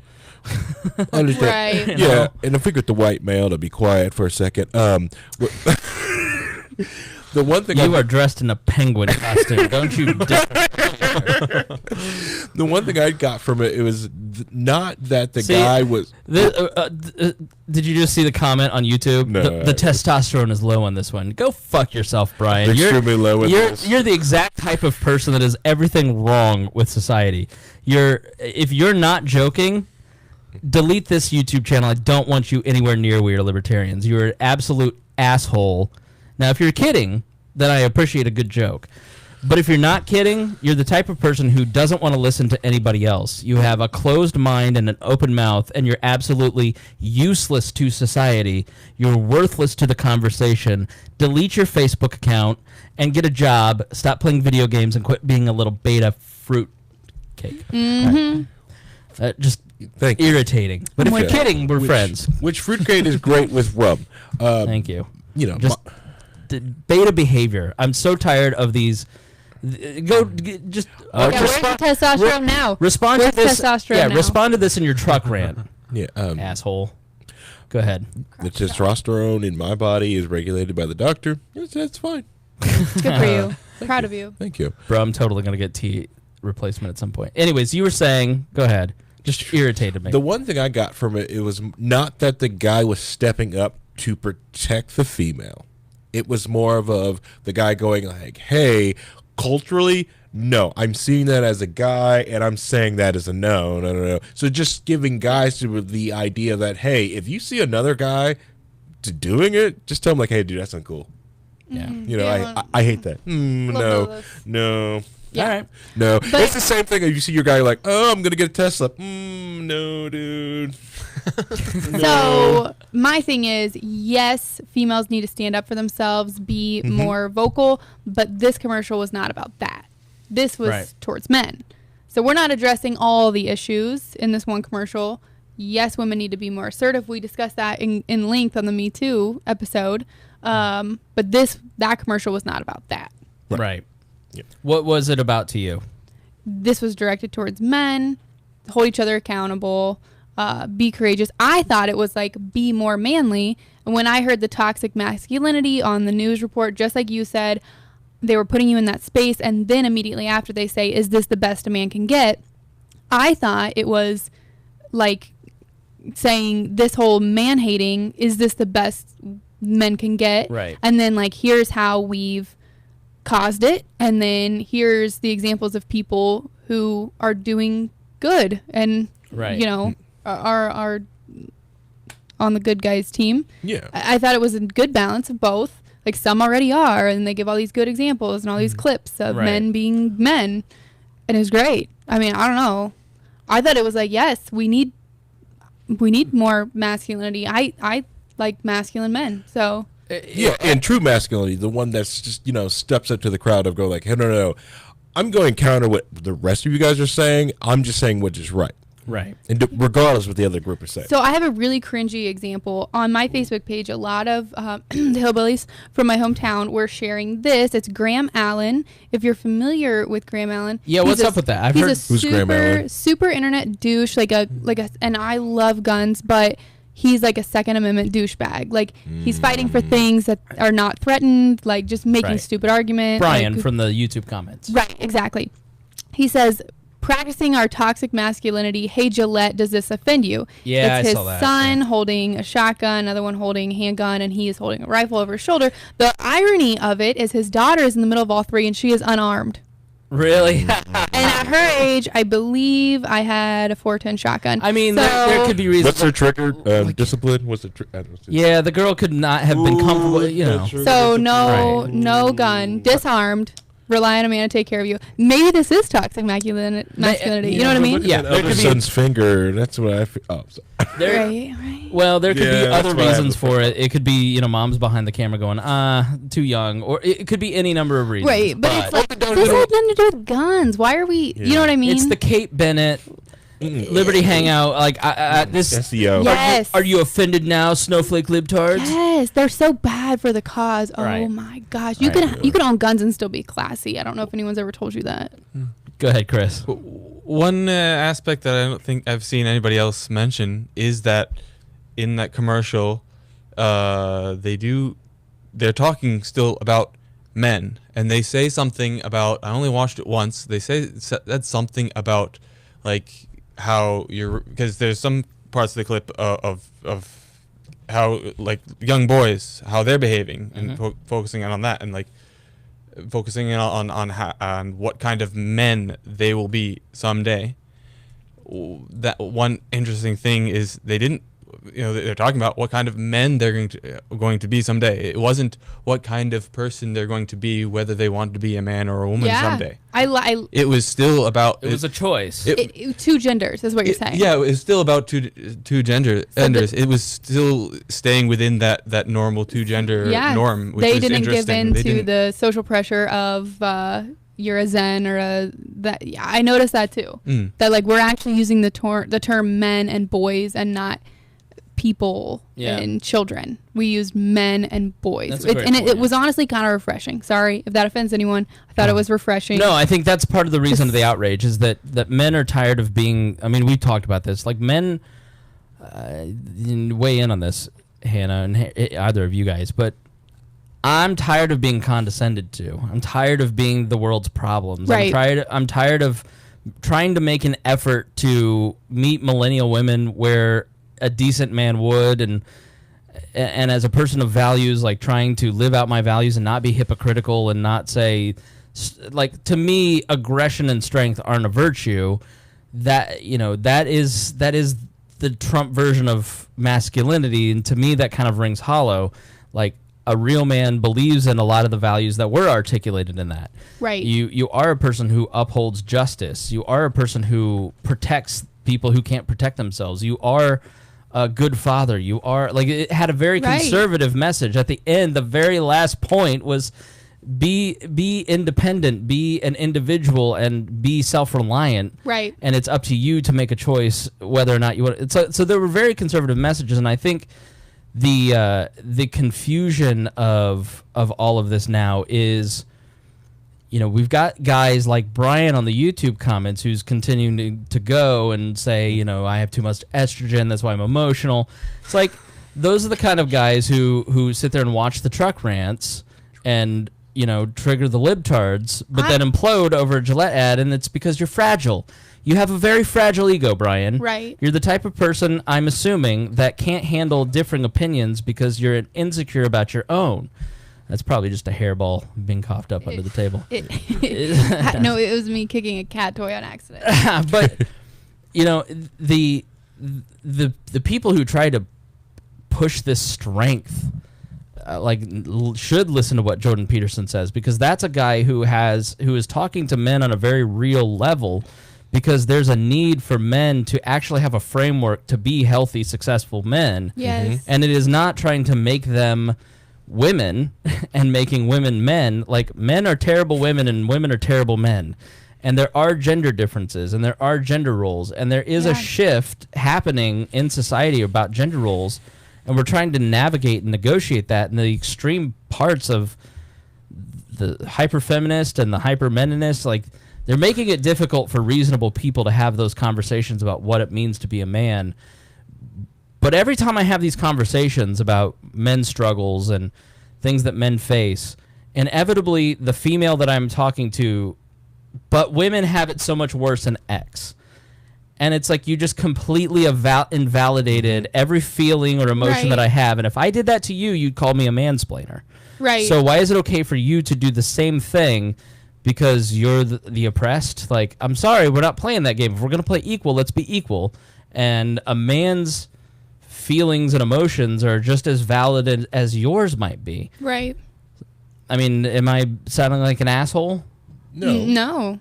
And if you're living with the virtues explained in the Gillette commercial, when you do express your emotions, you're going to be validated for them. People are going to respect you. Courage. Now, if you're like a commenter on the YouTube page, just you think that aggression is masculinity and you're total beta, when you come to people with your complaint, your emotions is going to be seen as complaining or something like that. So right. If you show a weakness is weakness is different than vulnerability. Like, right. Vulnerability is knowing when to share it in the appropriate place and to the appropriate people who have earned your emotions. Right. Whereas weakness is inexplicably just being an emotional baby in the wrong place. It's the guys on Facebook saying, like, no girls want a good guy. Like the punch card? Yeah. Nice guy punch card? Yeah. Like, no, nice. That's what it is. Nice guys. Nice guys I'm a nice guy, so. I'm in the friend zone? Yeah. Those guys. Please explain the friend zone from a woman's perspective. How do you view that? What do you mean? Like the people, like the guy who's like the guy that the meme's making fun of. I've 10 nice guy punches. You owe me a sex. Like, I haven't. Oh, like you know the friend that doesn't really quite get it. Like you're like, oh, I'm in the friend zone now, or you know what I'm talking about. Yeah. I. What's that emotion? What's that disgust that you're displaying here? I mean, like, whenever you realize that they're trying to get out of the friend zone or whatever, it's disgusting. It's like, oh, I thought you valued my time as a human, you know. Right. But it was all sexually motivated. Right. And then you feel totally objectified. Right. Like all the time that we spent together was just you trying to get sex. Right. So then, yeah. You know, it's like you have a right to not have sex with people, right? Like you can't control your physical attraction either, or your emotional. I mean, yeah. Yeah, and if you're just looking for someone just as friendship, you know, they have to understand that. Yeah, I mean, it affects day-to-day life. Like there are certain things that I don't let guys do for me because I don't want the backlash of. What are some examples? Like, you know, going to lunch with people or going to lunch one-on-one with a male outside. So the Pence rule for women, it's okay for her, but not. But no, I think overly intimate activities, and I don't mean sexual. I mean like too much bonding between a single male or single female when there's, or if you can kind of tell like this person may have some interest, because I'm sure you guys can all kind of tell. Yeah, or, okay, if we're talking about, like, guns or something. Someone says they have a certain type of ammunition. Oh, I don't use it anymore. You can have it. And I'm like, I don't really want to take a gift from you because later you're going to throw it in my face and say, well, I gave you this and that. Like, I've had that happen multiple times. Yeah, don't be that guy. It's cringy. Okay, yeah. That guy's, like, offered to work on my car and then later been like, good luck. You know, I was too nice to you. Good luck finding another guy to work on your car. Like, have you ever had a problem with that, Hannah? Never had a problem finding guys to work on my car. You'll never find anybody like me? Has that ever been the case? Every time. Yeah. You just want a douchebag, mean guy. Like, you're verbally assaulting me and you're telling me you're a nice guy. All right, from a female's perspective, let's give the guys who are sitting there going, all right, I'm sometimes too passive aggressive. I'm sometimes too I use the friend zone, like, from a woman's perspective, like how should a guy approach a woman? What does an emotionally healthy man or attractive man look like to you? Now, obviously, attraction's subjective, but I mean, you and your female friends, when you talk about it, what do you? Wait, what do you do you say? mean like how to identify if you're in the friend zone? No. I mean like when you look at a man and you think about masculinity in a healthy way, how do you view it? Masculinity, I view as strength, courage, like standing up for your family, for your tribe. Shirtless selfies with your truck. There is a physical aspect to me of masculinity, just like there is a physical aspect of femininity. Yeah, and it sucks, but it is the truth that, you know, broad shoulders, big arms. Yeah. I think success. I think success. if you go into confidence, having been a guy who got stuck in the friend zone a lot, like I just approach female friendships like you can't help attraction, but you can help. Like if you develop feelings, it's what you do with those feelings and how you act. If those aren't reciprocated, that's really where the rubber meets the road. Right. And if you go into it going, I'm gonna just get to know this person, I am attracted to them, but if it doesn't work out, at least I gained a friend. Right. Because there's going to be another female that I will be attracted. Like it's this scarcity mindset that I think really kills a lot of guys because I got married because I thought I would never get another date when I was in my mid-20s, and then it was just like, boy, was this a mistake. And now it's different because I don't have that scarcity mindset. It's like in the beard. You know, the beard has helped, I think me. one of the worst things that happened to us as a culture is, you know how horrific it is when someone asks you, "What are we?" Mm-hmm. Like someone that you've just went on maybe 1 or 2 dates with, and then they hit you with the "What are we?" Trying to force a label. Like what is this? Right. Well, it's like, is that so bad of a question to ask? Like, or is that actually being like courageous and honest? You're saying pro label or anti label? Does that actually happen? I'm not saying. Oh, yeah, all the time. Yeah. So where's? I mean, it's worded differently. So like, where is this going? Like, what are your intentions? Like, what do you see out of this? But it's like, you know, maybe the person's just asking to gauge the next path. Like, you know, are you pursuing an unrealistic target? Do you just want a friend? Okay, then we can be friends. Or if you're only engaging with this person for a romantic relationship and they tell you straight up they don't want one, well, I mean, is that not fair?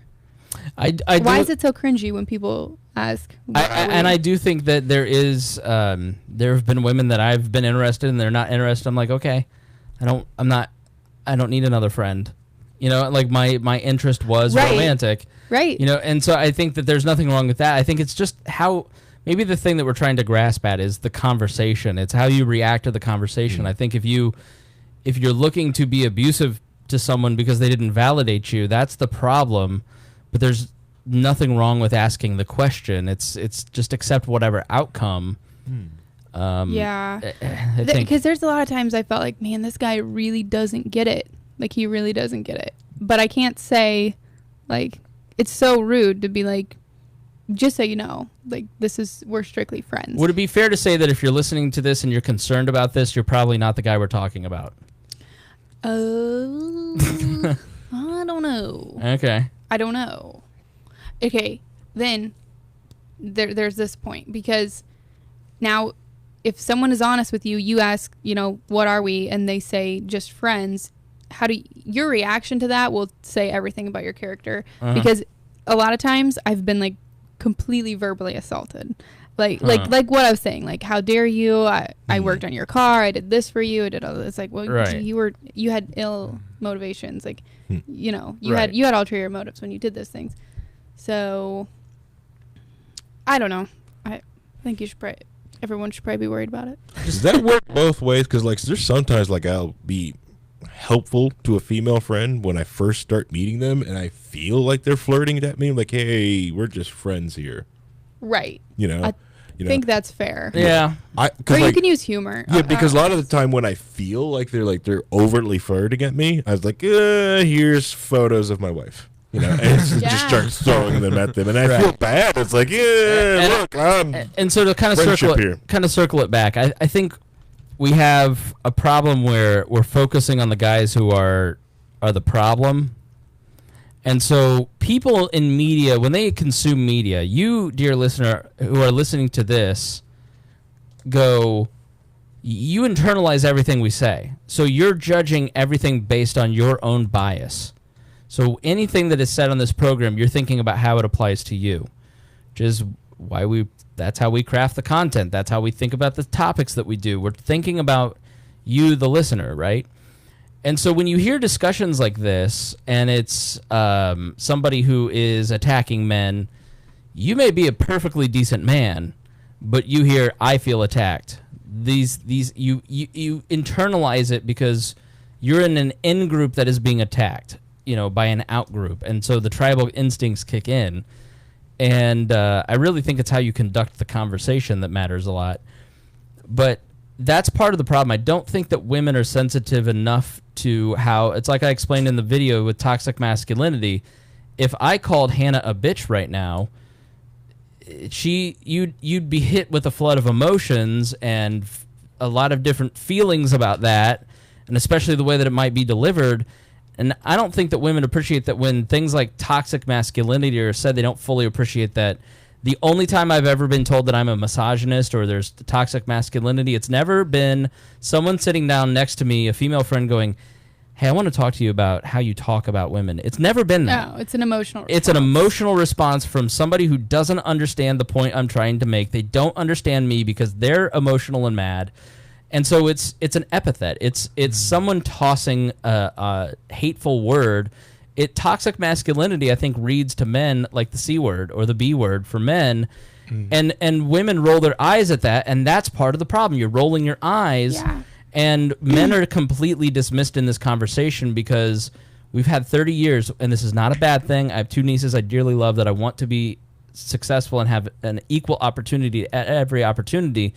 But like when you really look around, female home ownership is much better. College graduation is much better. You do really have equal pay, despite people dropping in and out of the workforce, which shows the 75% drop. You have women, like I was at a conference this past year, and everyone over 50 was male and white, and everyone under 50 was female and intersectional. Like they were of different races, colors, creeds, and that's great. I want those people to have an opportunity, but like I have a nephew on the way, and I'm going to go, why don't you learn a trade?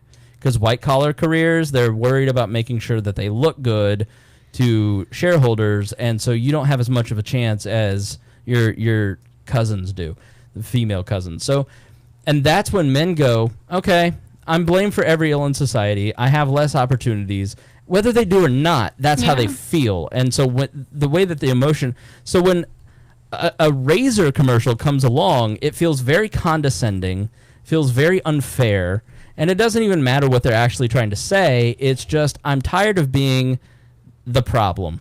And at some point, you're going to get what I'm trying to say. Yeah. And I watched the Brexit movie.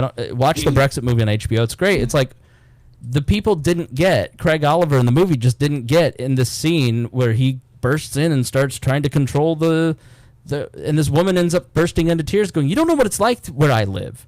You people have ruined everything. And I'm going to teach you a lesson. And those same people have not learned their lesson about Trump. Like, you haven't learned your lesson about Donald Trump. You're still condescending to me. Right. Here's 15 situations from this weekend alone where you didn't listen. You're lying. You're clearly, the culture is liberal, so we just automatically assume the guys in the MAGA hats are the bad ones. The religious people are the bad ones. And all that mocking that we did a few years ago of, oh yeah, Christian conservatives are the ones that are really put upon in this society. Like, at a certain point, the cultural conversation is automatically MAGA bad. Right.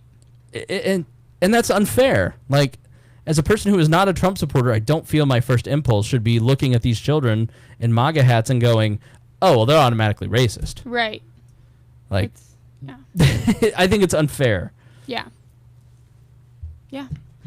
So, I'm just going to look at you two till you talk. one thing with the Gillette thing that I think sparked some of the outrage is, okay, so men have been saying feminism is cancer for how long now? Harry on this program and since he came on the show. I am not the type of person that is like, well, you guys are saying this about me, so I'm glad they're saying it about you. I'm not glad that this toxic masculinity term is now popular, but it's not like toxic feminism didn't exist either, and men weren't talking about that. I mean, everyone's acting like this is the most offensive thing that ever could have been said, but we've been calling feminists feminazis, feminism is cancer, and yada yada yada it's marginalization for a long time. So this is, perhaps a response to that, but also, is everyone in the marketing department at P&G female? No. Right. Also, fact check, I've never said feminism is I know, cancer. it's teasing. You're the OG meninist on the show. No, whoa. Not a meninist. That's not a thing. I've seen your truck rants. I don't have a truck rant. Subaru rant. I don't know what that is, but I don't have a Subaru rant. We're doing Subaru rants for now. But I don't take, when people say toxic feminism or feminism is cancer, I don't take that personally. So why is everyone why are normal people, just a normal person, why are normal people taking such offense to toxic masculinity? Why? Well, if you go ahead, Harry. Well, because it's such it's a term that is just used as a cudgel onto guys on the internet forums all the time because it's ill-defined, and it's a term used by educated feminists when they go back to their start dealing with the townies. So normal people who did not go to college. Right. That's who they use the term against. Yeah. Harry is a very upstanding, he's one of, if not the best man I know, most masculine people I know. He represents masculinity to me. Yeah. And if Harry were in a conversation with a person who is just an idiot, but thinks they're very educated, who's condescending and smug, online, they're going to call Harry, he's just full of toxic masculinity, or he's a misogynist. Right. And it's like, that doesn't fit the reality of my identity. My identity is somebody who actually takes pride in trying to be a man. And so... Yeah. Fuck you. Right. Yeah, like my first hit full face with like a feminist was in high school. Our health teacher was a feminist. Yeah. You know, that's how I hit it. You know, like that's why I first got it. Like my sex education was done by a feminist. Right. You know, which, you know, honestly, our class better off for it. Sorry if anyone has any problem with that, but no. You know, Lucky Lacey. Yeah, not that. You're wrong. You're wrong. But I think the other thing that I've noticed about these particular situations, it's like with the Gillette ad, after a few days, it starts with the source material, and then there's a counterattack to it, and then there's an attack to the attack, and then there's an attack to the attack of the attack. Yeah. And it builds and it builds and it builds, and eventually, after a couple days, you're watching people on Twitter and social media have conversations about things that are not even a part of the actual thing. Like, right. There are people right now on Twitter arguing about the Catholic high school kids that have probably never watched any of the videos. They don't actually know what happened, but they know what their friends have said about it, and that's what they're arguing. That was their source material. Yeah. And that, to me, is the craziest part, is that we're making decisions based on, and we do this with politics, people are not actually going and reading, let alone theory. They're not going and reading bills, or they're not reading actual legislation, or they're not talking to legislators. They're just arguing based on what demagogues or a Sean Hannity or Rachel Maddow may have said, and they never realize that maybe some of those people, like a Phillips, comes along and manipulates the situation to make him look like the hero and the kids look like the racists. Yeah. And, you know, he's using it for his own personal gain, and people are just trusting. People want to believe there are good people and there are bad people, and, like, I think people on the right are tired of feeling like they're always the GOAT. They're always the people who are on the wrong side of everything. You know, you look at Karen, like, I know Karen Pence. I know her personally, and she was my ex-wife's 6th grade teacher. Like, I know people. I am within one phone call of the vice president at this moment. I know people that close to him. I've been around him and watched him for years. I have very big disagreements with the man, but fundamentally, he is not what the left says he is. He is not the cultural meme. Karen Pence is a very nice and decent person. And so for Lady Gaga to call her Mike Pence the worst Christian on the planet, the worst representation, and, like, you know, the only thing that you know about Karen Pence now is that she's teaching at this school that wants to electrocute gays. And it's like, if you actually, like, I haven't dug into the story, but I bet if I looked at the story, it's way less sensational, and it's not that the school wants to electrocute gays, it's that they have a clause somewhere in some creed that says they're against this thing, but then they just kind of look the other way. And that's the reality of how this stuff works, and it's just, I think part of the conversation when we're online, we need to step back and go, I should probably go check. That's why Reinhold, I think, annoys people so much. Dennis is an incredibly bright man who... Reinhold, who is a very smart man who goes and really looks at source material first and foremost, and then he just presents the facts to people, and people on the left and the right can't handle it, because when Reinhold starts actually publishing what the story was and all the facts about it, they go, they melt down because there's a little bit of shame too. It's like, I kind of know I'm like, we all know there have been times, and I did it this weekend with this situation, where you're like, I'm arguing something when I haven't really looked at the source. I watched the one video, but then I didn't watch the other videos because I'm like, these people are just trying to push fake news, so I'm just gonna double down. And like, had I been more intellectually honest, I would have watched the videos that Tad was sending. But Tad's always on the opposite side of the main narrative, and so you're just like, yeah, that's Tad. Good old Tad. Right, but Tad was right about every single thing. Yeah. Like, now Tad's the authority. So funny. Right. I love it. Tad Western, good old Tad talk. Don't doubt Tad. Okay. I hope that everyone is more skeptical of the media after this weekend, though. Yeah. Why haven't we been? Come on. I mean, we have been, Yes. but the rest of the world that got duped, like... Yeah. I was skeptical of CNN ever since I think it was like 2002 when like the Booty song came on and Don Lemon was going off on this person who came out with this Booty song when it was about making fun of a lot of different songs that were like that, but he was more wanting to attack this other guy who was basically protesting the other songs that were going on BET. So I've known Don Lemon, and CNN has been fake news for a long time. Chris, you okay over there? You got the jet lag kicking in. You hanging with us? Yeah, I'm hanging on. All right. If you have something to say, you just have to talk. No. Yeah, just to burst in. Yeah. It was a long part of the conversation earlier. It was hard for me to say anything because I have a very different relationship to relationships. Yeah.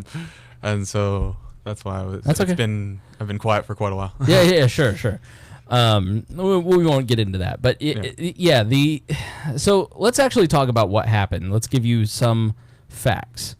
Now, as we talked about with Paul Joseph Watson last week, we believe that you are intelligent people, and so we try not to insult your intelligence. And sometimes that means that we're going to bring you sources that culturally right sources that have put together something that is succinct that nobody else has done. And I think part of with these issues where it's hard to look like, that's why people start with that's why the ACLU defended the Nazis in Skokie, Illinois. It's why you have to defend Alex Jones's right to exist as a platform. Yeah, there's property rights, and Facebook shouldn't be forced to do business with people. Like, they took away my Roku channel. Like, I can't watch Alex Jones on Roku anymore. That's where I watched him. Now, I'm a person who watches Alex Jones, but I don't believe the things that he says. I think he's comedy. I'm mad that they take away my right to find other information. But if you say Alex Jones has a right to exist on these platforms, I am interested in hearing what his point of view is, because he speaks to millions of people. Oh, you agree with Alex Jones? And that feels very uncomfortable, because then you're like, my vanity's kicking in, my pride's kicking in, I can't get tossed out of the group, I don't want people to think that I'm a conspiracy theorist, like, which is a term of just shame to make you not engage in specific pieces of information. And so it's very insidious, because they use our own social proof mindset against us, our own vanity against us, to not argue that, hey, I'm going to play you a Glenn Beck video because I think the information is the most succinct out of anybody else's videos, and it's going to waste the least amount of your time. It's going to take 8 minutes for you to know everything that happened, but it's from Glenn Beck. So grow the fuck up. Glenn Beck. Right. And so I look at it and I go, I read Vox. I read Vox articles on here all the time. I read Think Progress. I read Raw Story every day. I read the Wall Street Journal. I have a prescription. Like, you just have to, like, we have a bifurcated media stream.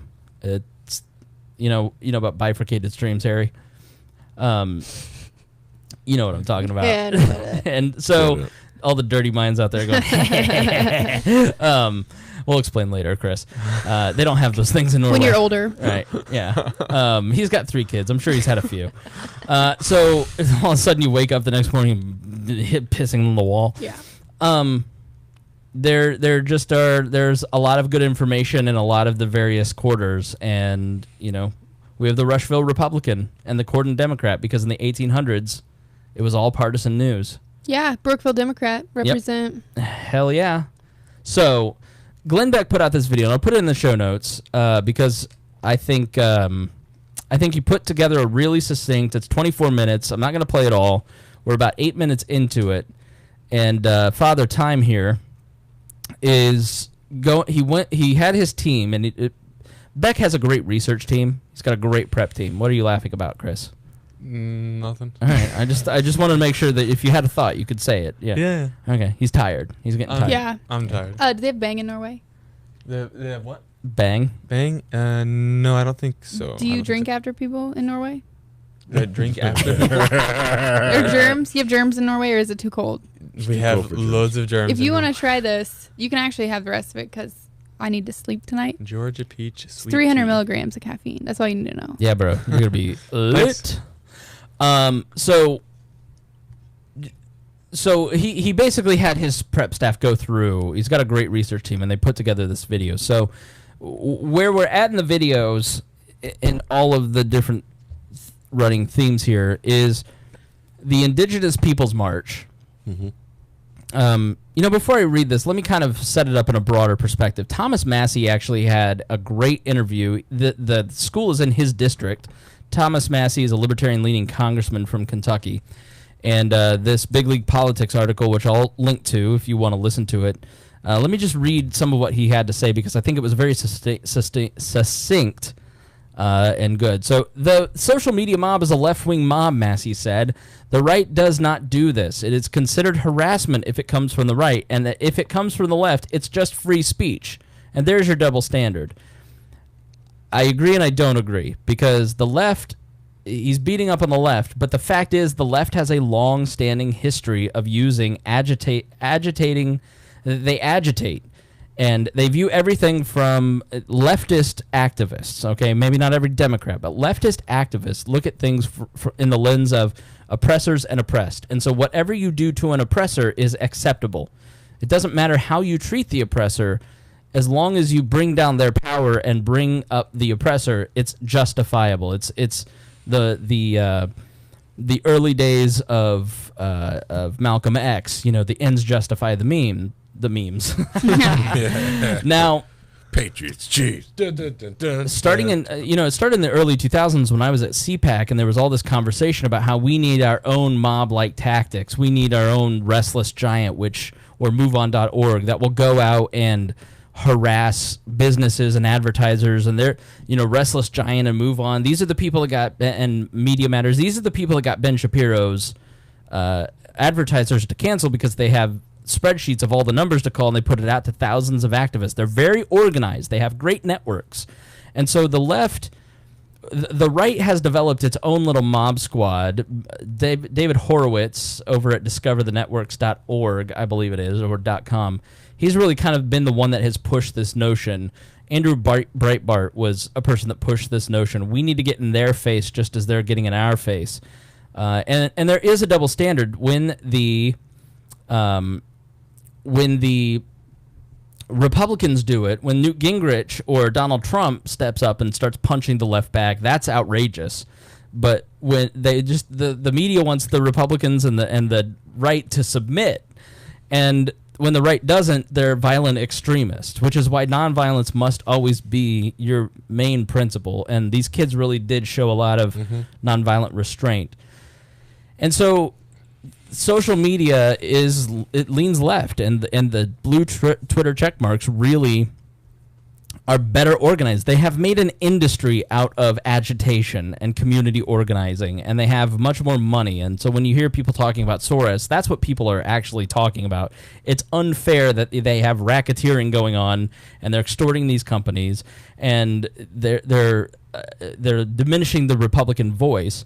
And the harassment must stop. And so forever, Republicans have said, we're not going to engage in this behavior because we don't want to stoop to that level. And then there's a lot of people like Donald Trump who came along and said, we should stoop to this level. We need to punch them right back. So that was what I was reacting to. It's like, I don't want the right to engage in that. I don't want young libertarians listening to this to think that kind of agitation is okay. I think you have to be more cerebral about it and be more persuasive as opposed to being a harasser. And so I'm very worried about that kind of setting up the template. But what happens with the left, Massey says, though, is they cross over into reality.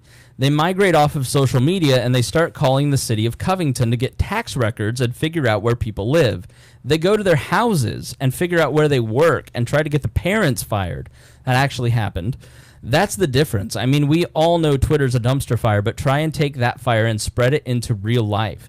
That's what this is. This is bullying. Massey continued, it's almost like this big psychology experiment this weekend.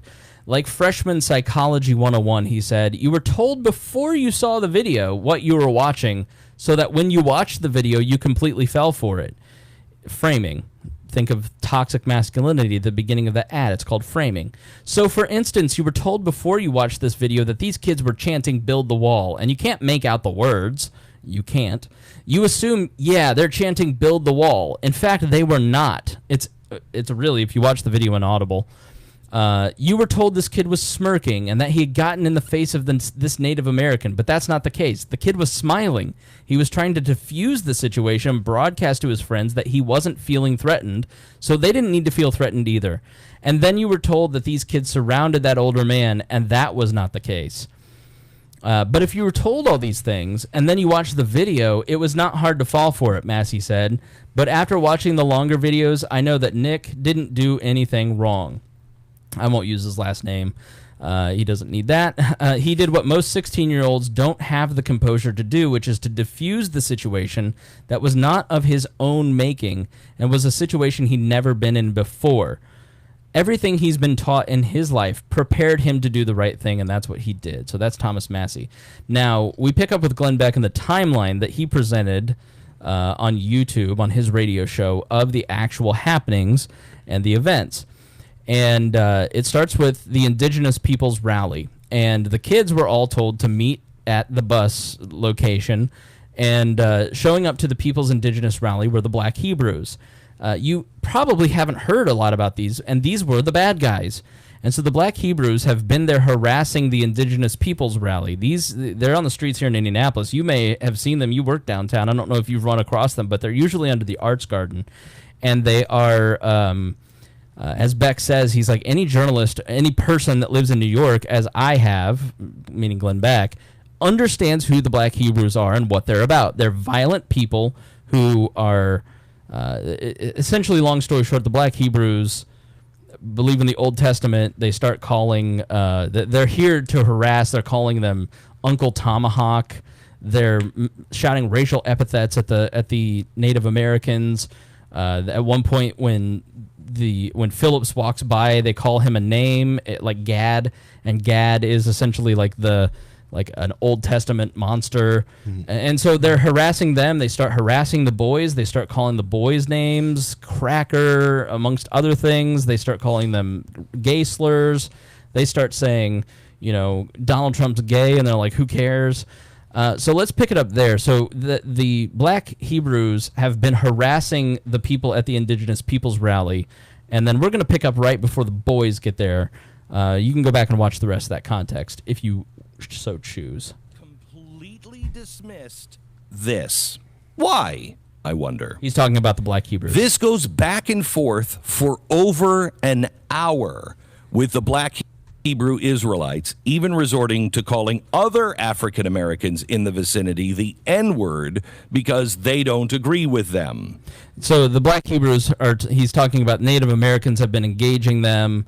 Black and people who are there for the Indigenous Rally are engaging them, and they are harassing everyone. Now, it's about this time that the boys from Covington High School all begin gathering in large numbers, waiting for their ride home.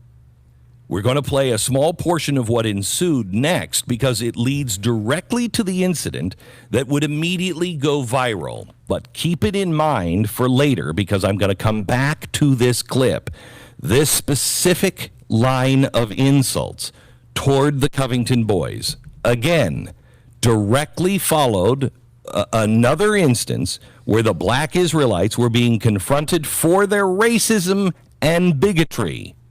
Listen. Look at all these dusty-ass crackers. with that racist garbage on. Look at these dirty ass crackers. Can't stand in the damn sun for 5 minutes. Why you don't build the damn wall? Can't stand in the damn sun. Okay. Let me ask y'all something. Is that a common? Harry, I don't. You can't stand in the sun. That's a. Use that one when you're over in Norway. So true, though. I know. But it's the truth, though. It's so the truth. Right. Yeah. That's a. Yeah, they can't stand the sun. Raw hates them. Like, you know? they've been raising the temperature, but at that point, I would have been like, "What?" Y'all want to build a wall for Mexico? Now, remember this clip because I have to come back to it. By now, not only the boys from Covington were getting annoyed, but the entire area in a 300-meter radius was trying to get the black Israelites to shut up. It was disunion and disharmony with everyone they touched. The high school kids, in order to drown out the racism and bigotry, decided that a pep rally would be louder than the hate coming from the street preachers. Now, this is also something they do every year. They have done this for 10 years. Every year, they meet at the steps of the Lincoln Memorial and they shout their prep rally shouts. This time, it worked also to help drown out the hate directed mainly towards Native Americans. Here's what happened.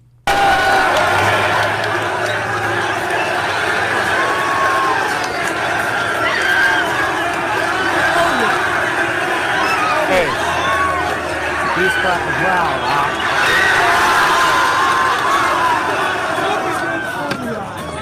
Look at this foolie. Get no more than one person that he's the Hebrew life. Look at his head. One kid has his shirt off, and they're kind of in a line, and they're just doing a chant. You serious? Very teenage boy behavior. This is their prep. It had nothing to do with anything. They've done it for 10 years, and it did drown out the hatred. Now, I mean, to their credit, they found, and this jives with all of their statements, this jives with all of the video, what Beck is saying, they found a positive way to neutralize very negative people. Instead of walking over, I don't know that I had that level of common sense at 16, 17. Like, they had the common sense to not engage these guys in a very aggressive way, and they do engage Phillips and his crew later on, but they're constantly trying to diffuse it again. Like, they're actively there to try and keep it from becoming a thing. Like, I think he doesn't do a great job of hitting that, but I think that needs to be said. A kid thing to do, but it's honestly, if I were there, I would have said, thank God, look at these kids. It's much better listening to the bigotry coming from the mouths of the black Israelites, and now some, and I want to just emphasize this, some Native Americans who just lost their temper, okay? But right as this is going on, one of the Native American attendees of the Indigenous Peoples March approaches the Covington group. He walks away from the area that the Native American demonstration had gathered and walks right past the black Israelites directly into the middle of high schoolers. Now he stops right in front of a 17-year-old banging a drum a couple of inches from his face. This is the moment where it began. Watch and listen. Here come Gad. Here come Gad. Here come Gad. Here comes Gad. Look at our Make America Great Again hats. Look at the hats. Look at the hats. We ain't taking. Look, we not taking. Look at Gad. That's right, Gad. Look at Gad.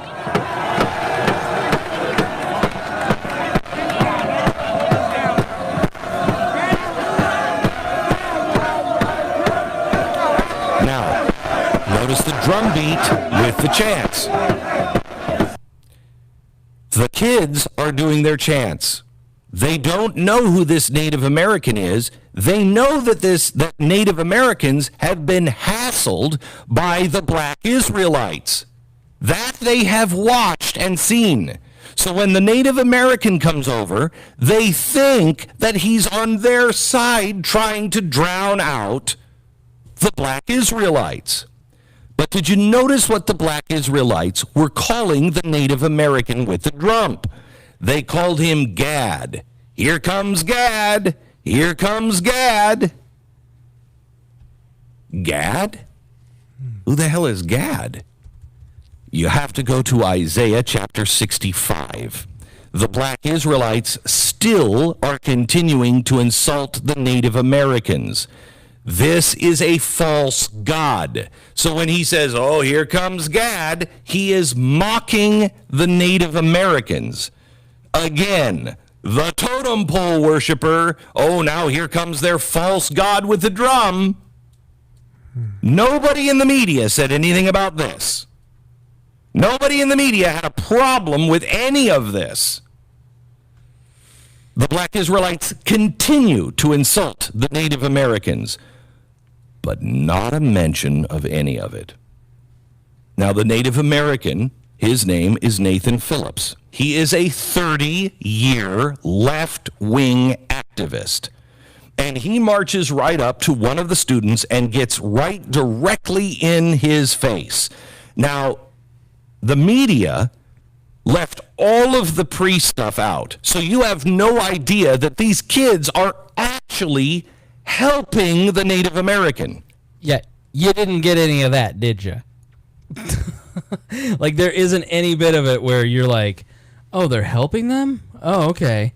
Now, this is based on his, I don't know if it's direct conversations, but it's reports and tweets from the kids, and it's like, then the boy, the smirking, the one with the assault smirk, he is the one that is released a statement.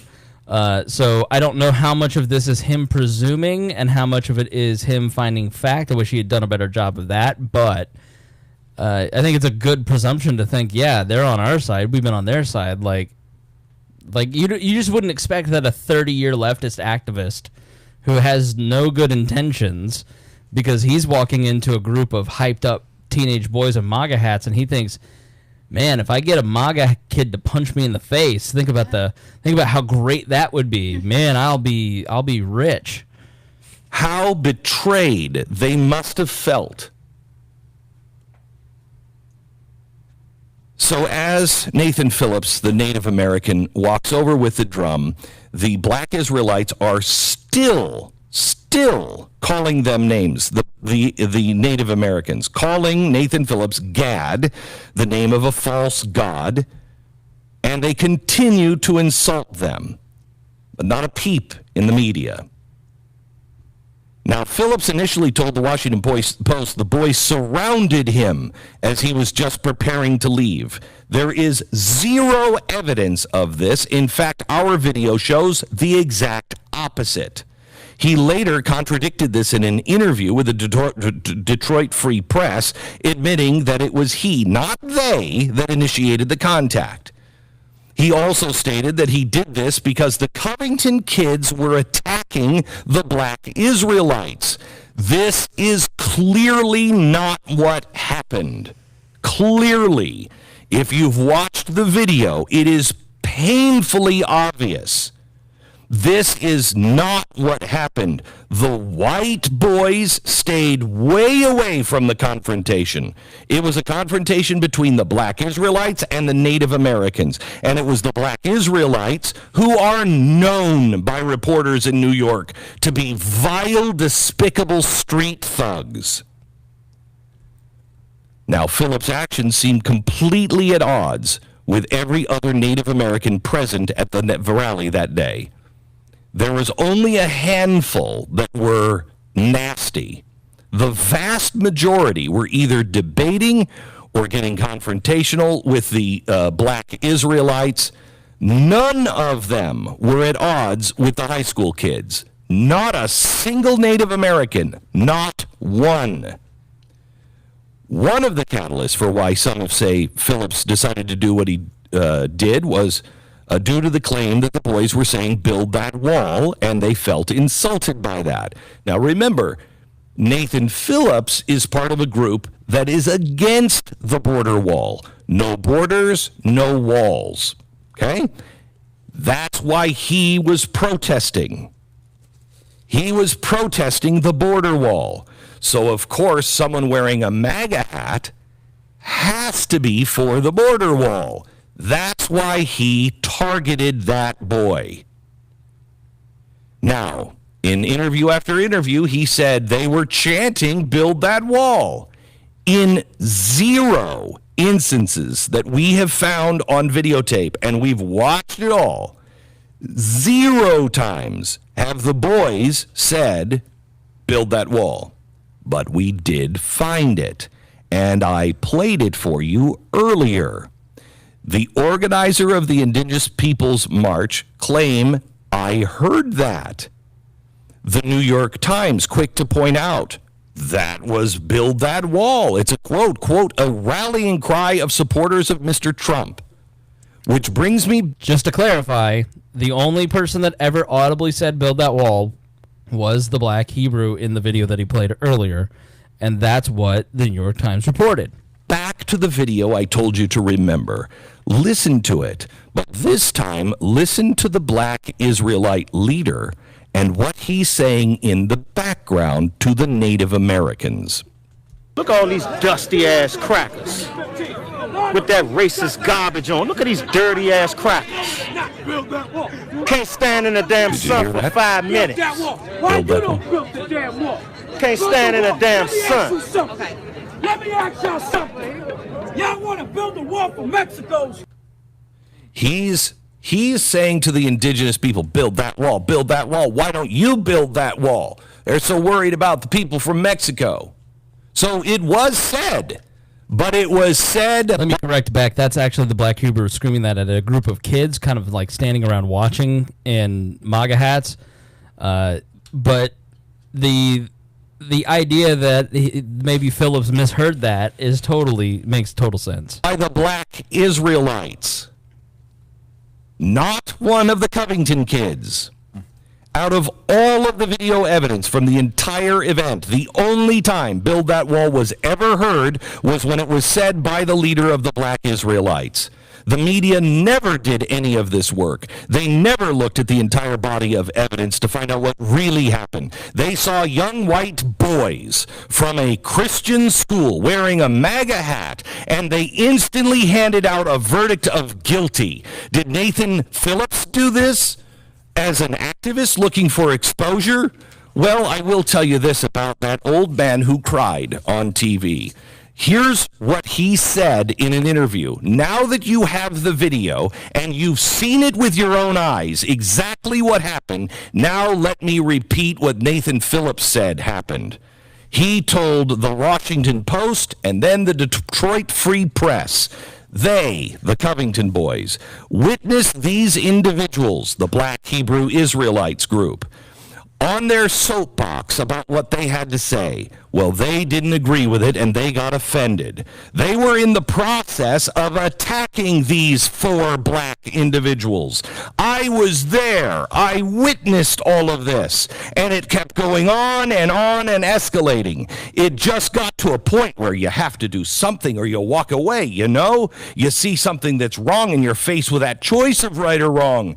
And that is the moment when I knew I had to put myself between beast and prey. That was a quote by Phillips. These young men were beastly to these old black individuals, and that was their prey. And I stood between them. And so they needed their pound of flesh, and they were looking at me for my pound of flesh. It was ugly what these kids were involved in. It was racism. It was hatred. It was scary. I mean, if you go back and look at the lynchings that were done in America, you'd see the faces on those people, the glee and the hatred on their faces. That's what these faces looked like. The black Israelites were saying some harsh things, but some of it was true. These young white American kids who were being taught in their Catholic school, their doctrine, their truth, and when they found out that there was more truth out there than what they were being taught, they were offended, they were insulted, and they were scared, and that's how they responded. The one thing I was taught in my Marine Corps training is that a scared man will kill you, and that's what these boys were. They were scared. I'm still scared. I'm still feeling vulnerable, but I will not back down. This man is despicable. All right, so then he goes on a 2-minute rant that, like, I was playing the national anthem afterwards. You can finish the rest of that. That's his. He gives his opinion, and you go to Glenn Beck's YouTube channel and watch that. Yeah. But I think this is a really important learning moment for people. You don't realize that the news is manufactured sometimes by people like Phillips. Here's a guy who sees a group of kids. It's a great visual. This is straight out of Rules for Radicals by Saul Alinsky. I'm going to agitate. I'm going to go over and I'm going to provoke and provoke and provoke and provoke. And you provoke until you get a reaction. And then when you get the reaction, you scream. And you send it. Why do you think that this video, within hours, was on major media networks? Because the left has networks to make that happen. The boys, you still haven't heard all of the boys' side. It's been days, and you haven't really heard in the media the boys' side. And that's because the left has built these networks to make this stuff happen. Now, I'm not for provocation, but I certainly think that building networks for libertarians is a fantastic idea for reasons like this. Because if you can get your story out, then you can prevent fake news from happening.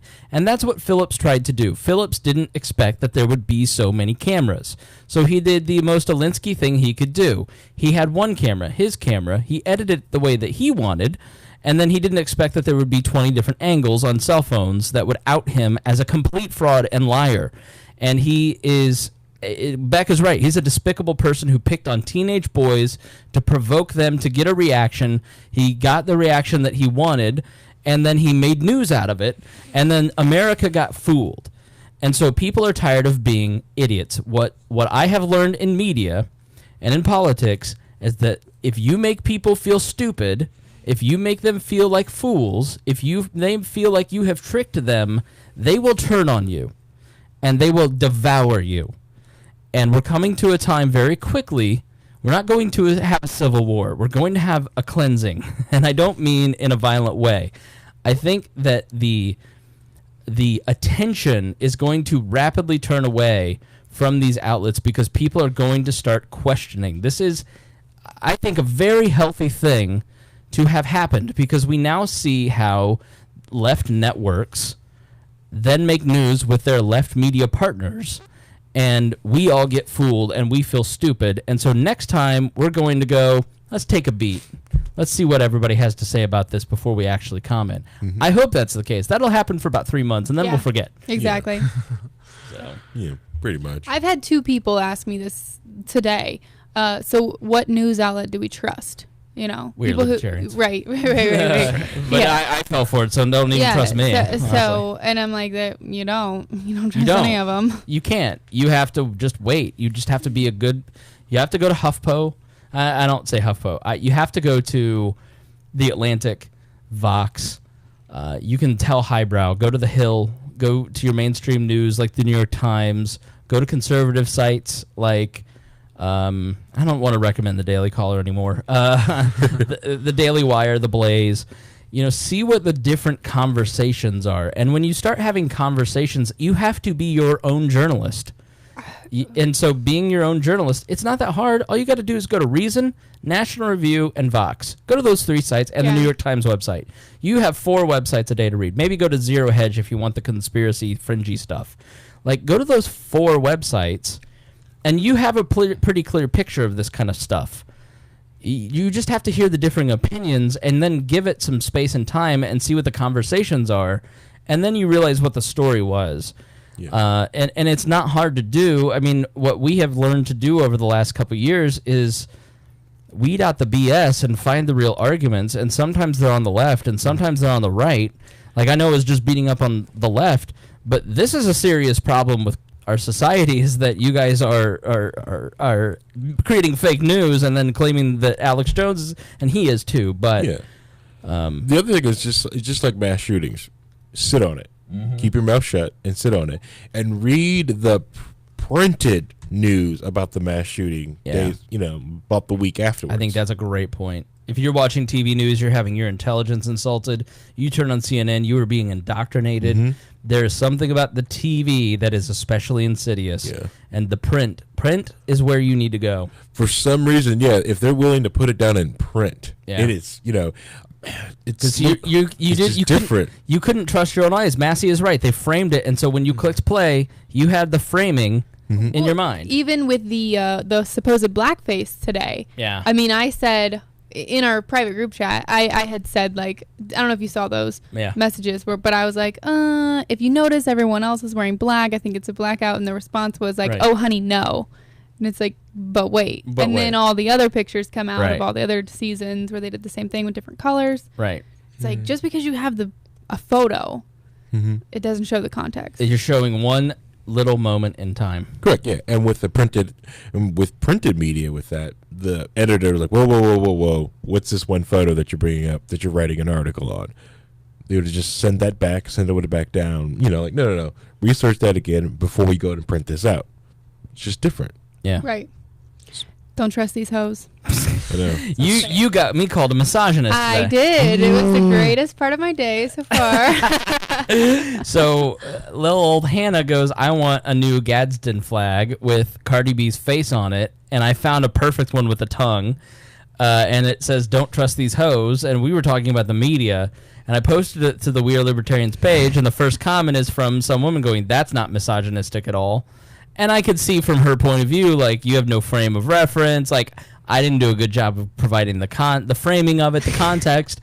And so, like, she's sitting here going, oh, great, another beta libertarian male page that's just pushing misogyny, which is not what we were trying to do. I just wanted to write, like, a woman made this about the media. And then she would have been like, okay, but don't trust these hoes. It's really well done. I was very proud of myself. I love it. Yeah. So you should have instantly, put a photo of Chris Fit with it, with his shirt off. Yes. Yeah. Chris, how you doing? You doing okay? I'm good. All right, you're a little sleepy, buddy. It's a little sleepy. How'd the bang treat you? It was good. But, I feel like, and I don't know what the time difference is, but I feel like you're probably should be mid-sleep right now, right? Yeah, but I mean, after this many days, I don't think it's the. So you're saying it's us? No, it's. So let me get this straight. He doesn't even know what year it is. Chris comes here wearing a Lions of Liberty T-shirt. He's un-American because he left. He was an illegal immigrant in Norway at one point, and then he has the nerve to fall asleep in the middle of my podcast. He didn't fall asleep, but I'm comedic effect. Mm-hmm. We're very glad that you could come. It was very nice to meet you. Yeah, I'm glad I could make it. It's really cool. I felt like you were a little nervous at the beginning when you got here. Yeah, I'm inherently not not the most outgoing social person. Yeah. And so I mean that's about that. Well, I'm glad that you came. I only wish that you had brought me offerings. I did. You did. Oh, this is great. Okay. We have people come from foreign lands. Like Craig came from Hawaii. Mm-hmm. And he brought me macadamia nuts that got recalled because they could have killed me. But the shutdown, so they didn't inspect them. I, being dear leader, survived. I ate them too, and I survived. Were you here for that? Yeah, I was here. Yeah. Okay, all right. Yeah, I got some over there. So I was not offered any of those, but you got coffee, and boy did you! Yeah. Yes, I did. You were wired thanks to that. So you brought dear leader offerings, did you? I did. Okay. I can't wait. I bet it's smoked salmon. It better be. No. You probably maybe couldn't get that through customs, I imagine. Maybe I'm not sure. Well, it's better be a live salmon. Smuggled smoked fish. I'm like, that tastes funny. Well, I'll start with the thing from Norway. Okay. All right. This is called Quick Lunch. I don't know. Okay. Yep. Just one of the cameras. Yeah. Quick Lunch. It's kind of like Kit Kat at bars. Okay. But better. Let's hand it over. You know me. I like my sweets. And it's traditional. Like this is what Norwegians have together with an orange on their trip walking up a mountain or out cross country skiing. They bring Quick Lunch and some oranges or some clementines. It's like the size of a Kit Kat. Exact same. It's Mondelez, so it's the same company. Let's see here. So originally Freya, but they keep on getting bought up by different huge. Take one and pass it down. Globalist corporations. Yeah, not globalist. Not keto. And if you look keto. on the inside there, they typically have some like tips on like some nice. It's so helpful because it's in Norwegian. Yeah. But there's very good. It tastes like a Kit Kat, but with a little toffee. It's very good. Right. So Yeah. this is like fjellvettreglene. This is like the basic rules that you should follow if you're going hiking up mountains. Okay. I don't think that I'll hike up a mountain anytime soon, but go ahead and tell me what the rules are here. Okay. I'm sure we have some active people. What do you think? Well, Oh, it's so good. Yeah. I mean, it's number one. Plan your trip and let people know where you're going. This is some Norwegian wisdom. Plan your trip and let people know where you're going so you don't die in the wilderness. Exactly. By Instagram. Take into account weather and avalanche. So far, Possibilities? I'm not blown away by the rapper here. I feel like. Well, I'm reading it and then translating. You know? No. It's not you. I'm saying, if I'm going camping, pretty Hannah, basic I've checked stuff, the weather. Right? Some people don't, though. Right. Oh. I mean, And some people, they go, hiking out and they get hit by a surprise winter storm and literally die. I have an Aaron story on this. We went. Aaron is her boyfriend. He is the most chatty member of the We Are Libertarians crew. We went camping in the middle of a storm. It wasn't stormy first storm. We didn't check the weather. And in the middle of the night, I woke him up like our tent's about to blow down.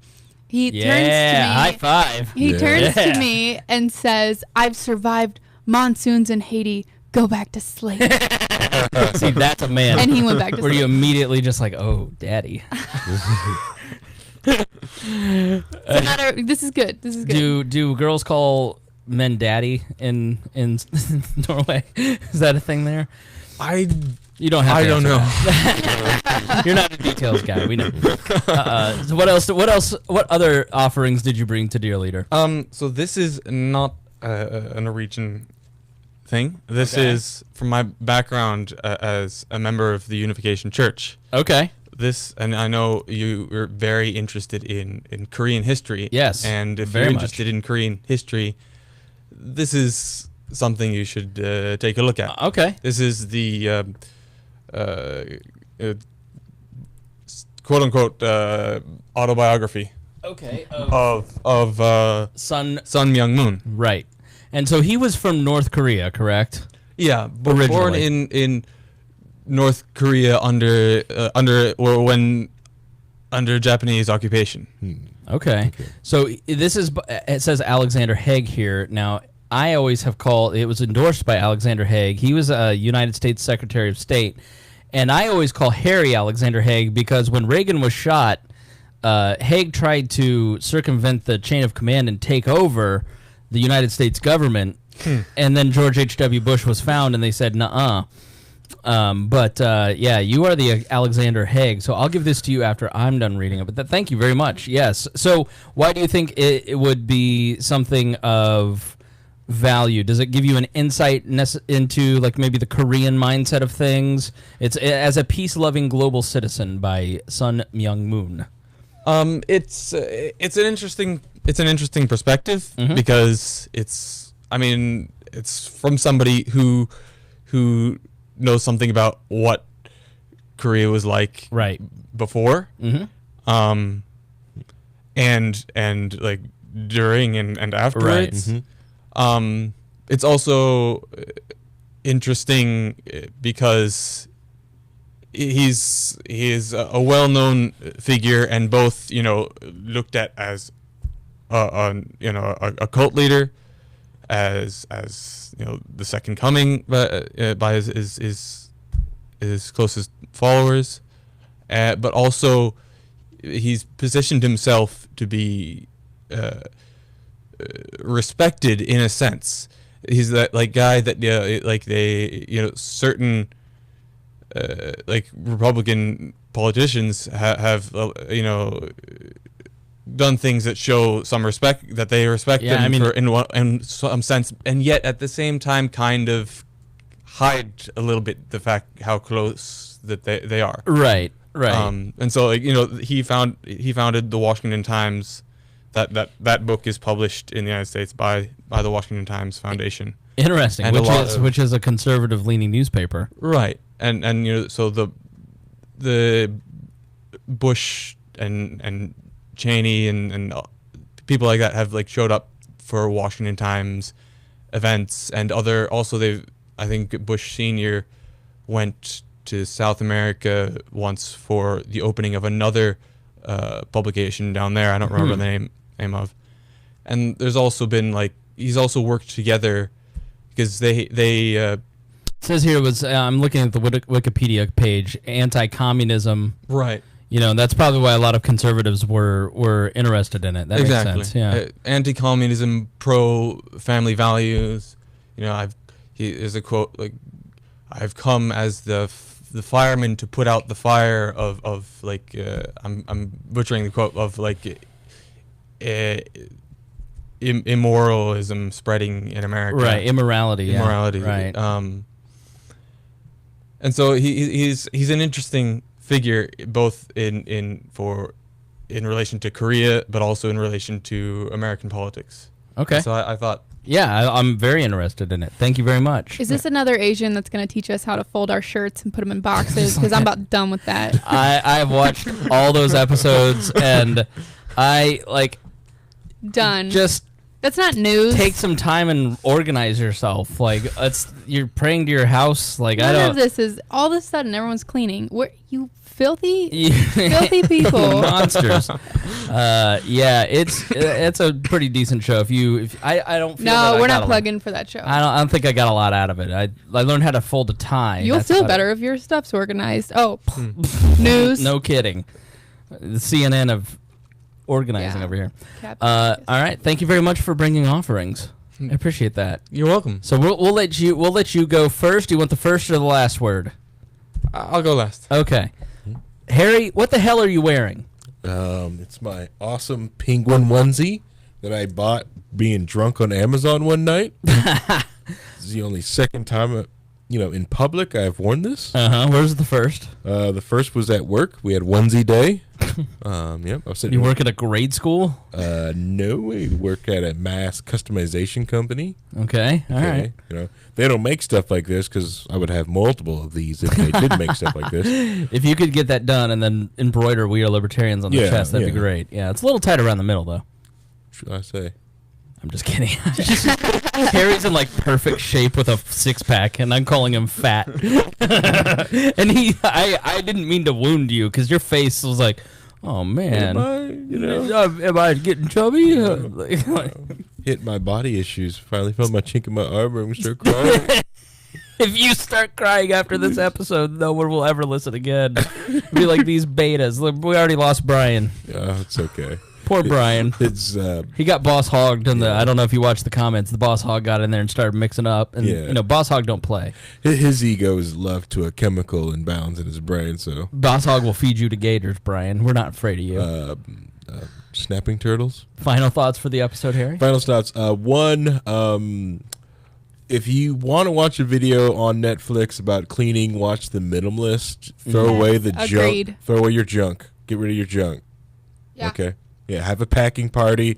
Have your friends help you. Have a packing party. Get rid of your junk. You ever have a packing party? I plead the fifth. Harry, how about you? Ever had a packing party? Maybe fudge? Yeah, Chris, you was there. It was spring break. How dare you? All right, I'm sorry to interrupt. The other thing with I can't believe we're still talking about the Gillette ad and then watching these. And I didn't think about that. Like these people are like, hey, you shouldn't do this. And then the bullying stuff happened and watching this all, I was like, it's literally they put down their signs, walked across the street and picked up the other guy's signs. Yeah, the signs. They went back at each other. Exhausting. And it's, I was so glad that because I did take my tech sabbatical because, like, yeah, the first time I saw photos of it, and then I saw some Patriots and Chiefs meet. I'm like, what the heck happened in D.C., But I was like, you know what? That's all I saw. I'm going back, back to a book. Not, touching this. I'll touch this on Sunday. Like the great Sarah Brady Wagner, one of the Daily hosts, she's not been in the group chat, the Wall Coal Mine, for like all weekend. And so I was just like, where's Sarah been? I miss her. She must have gotten smart and deleted her social media all weekend. Because it was exhausting. Like by the end of Sunday, I was just like, I am exhausted by this. And I shouldn't be. I should take my own advice and walk away. Yeah, and the people who are thinking about quitting on Facebook, the easiest way to do it, right, is to play the notification game. Yeah, that's I have notifications off on literally everything. Well, I'm just saying, like, don't check Facebook till you build up 30 notifications. Now for women, that'll be a little harder because they'll probably have 999 friend requests by lunch. How many friend requests a day do you get, Hannah? 998. He's being ridiculous. Okay. Sorry. And you play, and you just kind of build that up until you get to a higher number. Then you do days, then you do week, and then you do like me. I check it once in a while, or I usually check it when someone tells me to check it. Yeah. Usually Spangle's like, check Facebook, or Lacey will tell me to check Facebook, or I get a text from someone, hey, check Facebook. I have to send memes to my friend Melissa because she doesn't have any social media and she loves memes. So like she's like, if there's any dank memes, you need to send them to me. You should mail them to her. I should. That's a great idea. Yes. Colored ink is just, ink of color is just really expensive. Yeah. Saturday, I actually typed up Lacey and I took the typewriter. We were typing messages to each other and then sending paper airplanes to each other. Oh, that's so romantic. Yeah, low tech, super low tech. Are you wrapped up? I don't want to move on. I don't want to step on you. Wow, he's like try to speed me up. No. I looked at her and I almost went to her and I was like, maybe here is not done. I should check. Oh, thank you. I was being thoughtful. Thank you. I appreciate that. I appreciate that the white male Speed it up. Faster. White male trying to take my time. Yeah, I'm done now. All right. Hannah, Okay. Final thoughts. Okay, Gillette ad. If I'm not offended by toxic feminism, people using that term, don't be offended by toxic masculinity. It's not about you. It's not that big a deal. You were toxically masculine today. Yeah. But toxic masculinity all over our Facebook page. Pretty much. And then, that brings us full circle back to, my main point is don't trust these hoes. Wait, like we said, get the facts, do your research. Don't trust these hoes. Don't. That's pretty much it. And go check out that meme. Because it's a good one. It is. It's very a good one. I need to make sure Stone puts it on the Instagram. If my grandma wasn't on my, Facebook, I'd have shared it. Your grandma doesn't know what a hoe is. Gardening tool. Yeah. And if your grandma knows what a hoe is, then she was a hoe, and so she isn't going to be offended. She's going to laugh. Because hoes are fun. That's why they get all the attention. Just share it. You'll be fine. No. Too wholesome. It's times like these that you need to stand up for what's right. I can't do it. All right. But don't trust these hoes. All right. Chris, final thoughts? My final thoughts are, I think we need to, number one, I feel like the whole theme is we need to remember to seek out truth and not always trust our immediate feelings and just react. Try to pause and seek out truth.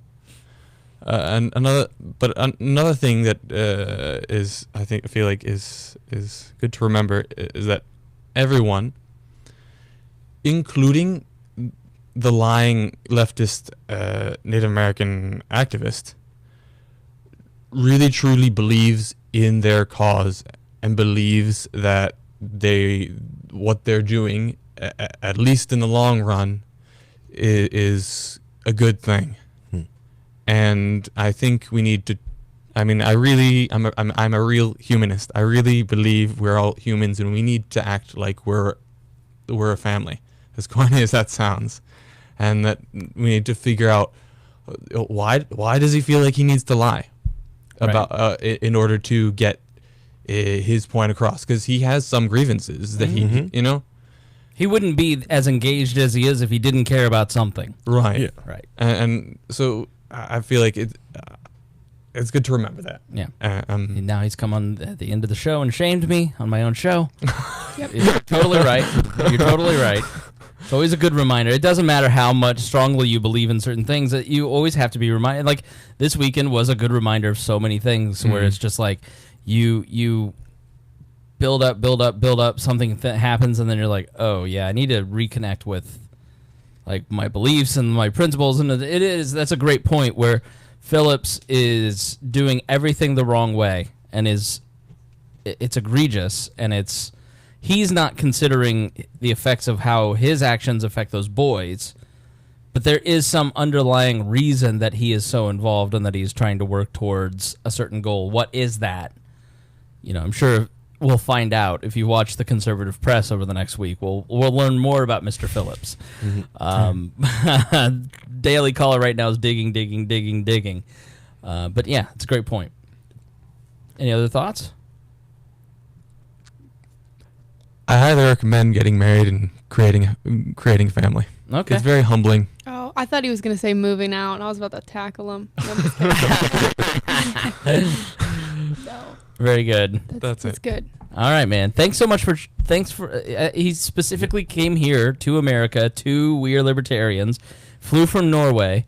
That's not true, but we'll say it is. So thank you for the presents. Thank you for coming all the way from Norway.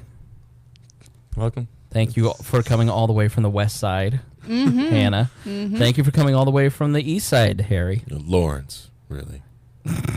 I knew you'd have a problem. Yeah. I'm trying to be nice. You see, Hannah, in life, there are people who just test you. I know. Yeah. Yeah, yours is Aaron. Mine's Harry. And then Tad tests all of us. Yes. All right. Thank you for joining us here on this episode of We Are Libertarians. We love you guys. Be sure to check out the dailies. Please go check out the Alan Frank podcast. If you haven't already subscribed, Alan Frank, Try to Be Serious, on any platform you can possibly find. Thank you so much, and we will see you tomorrow.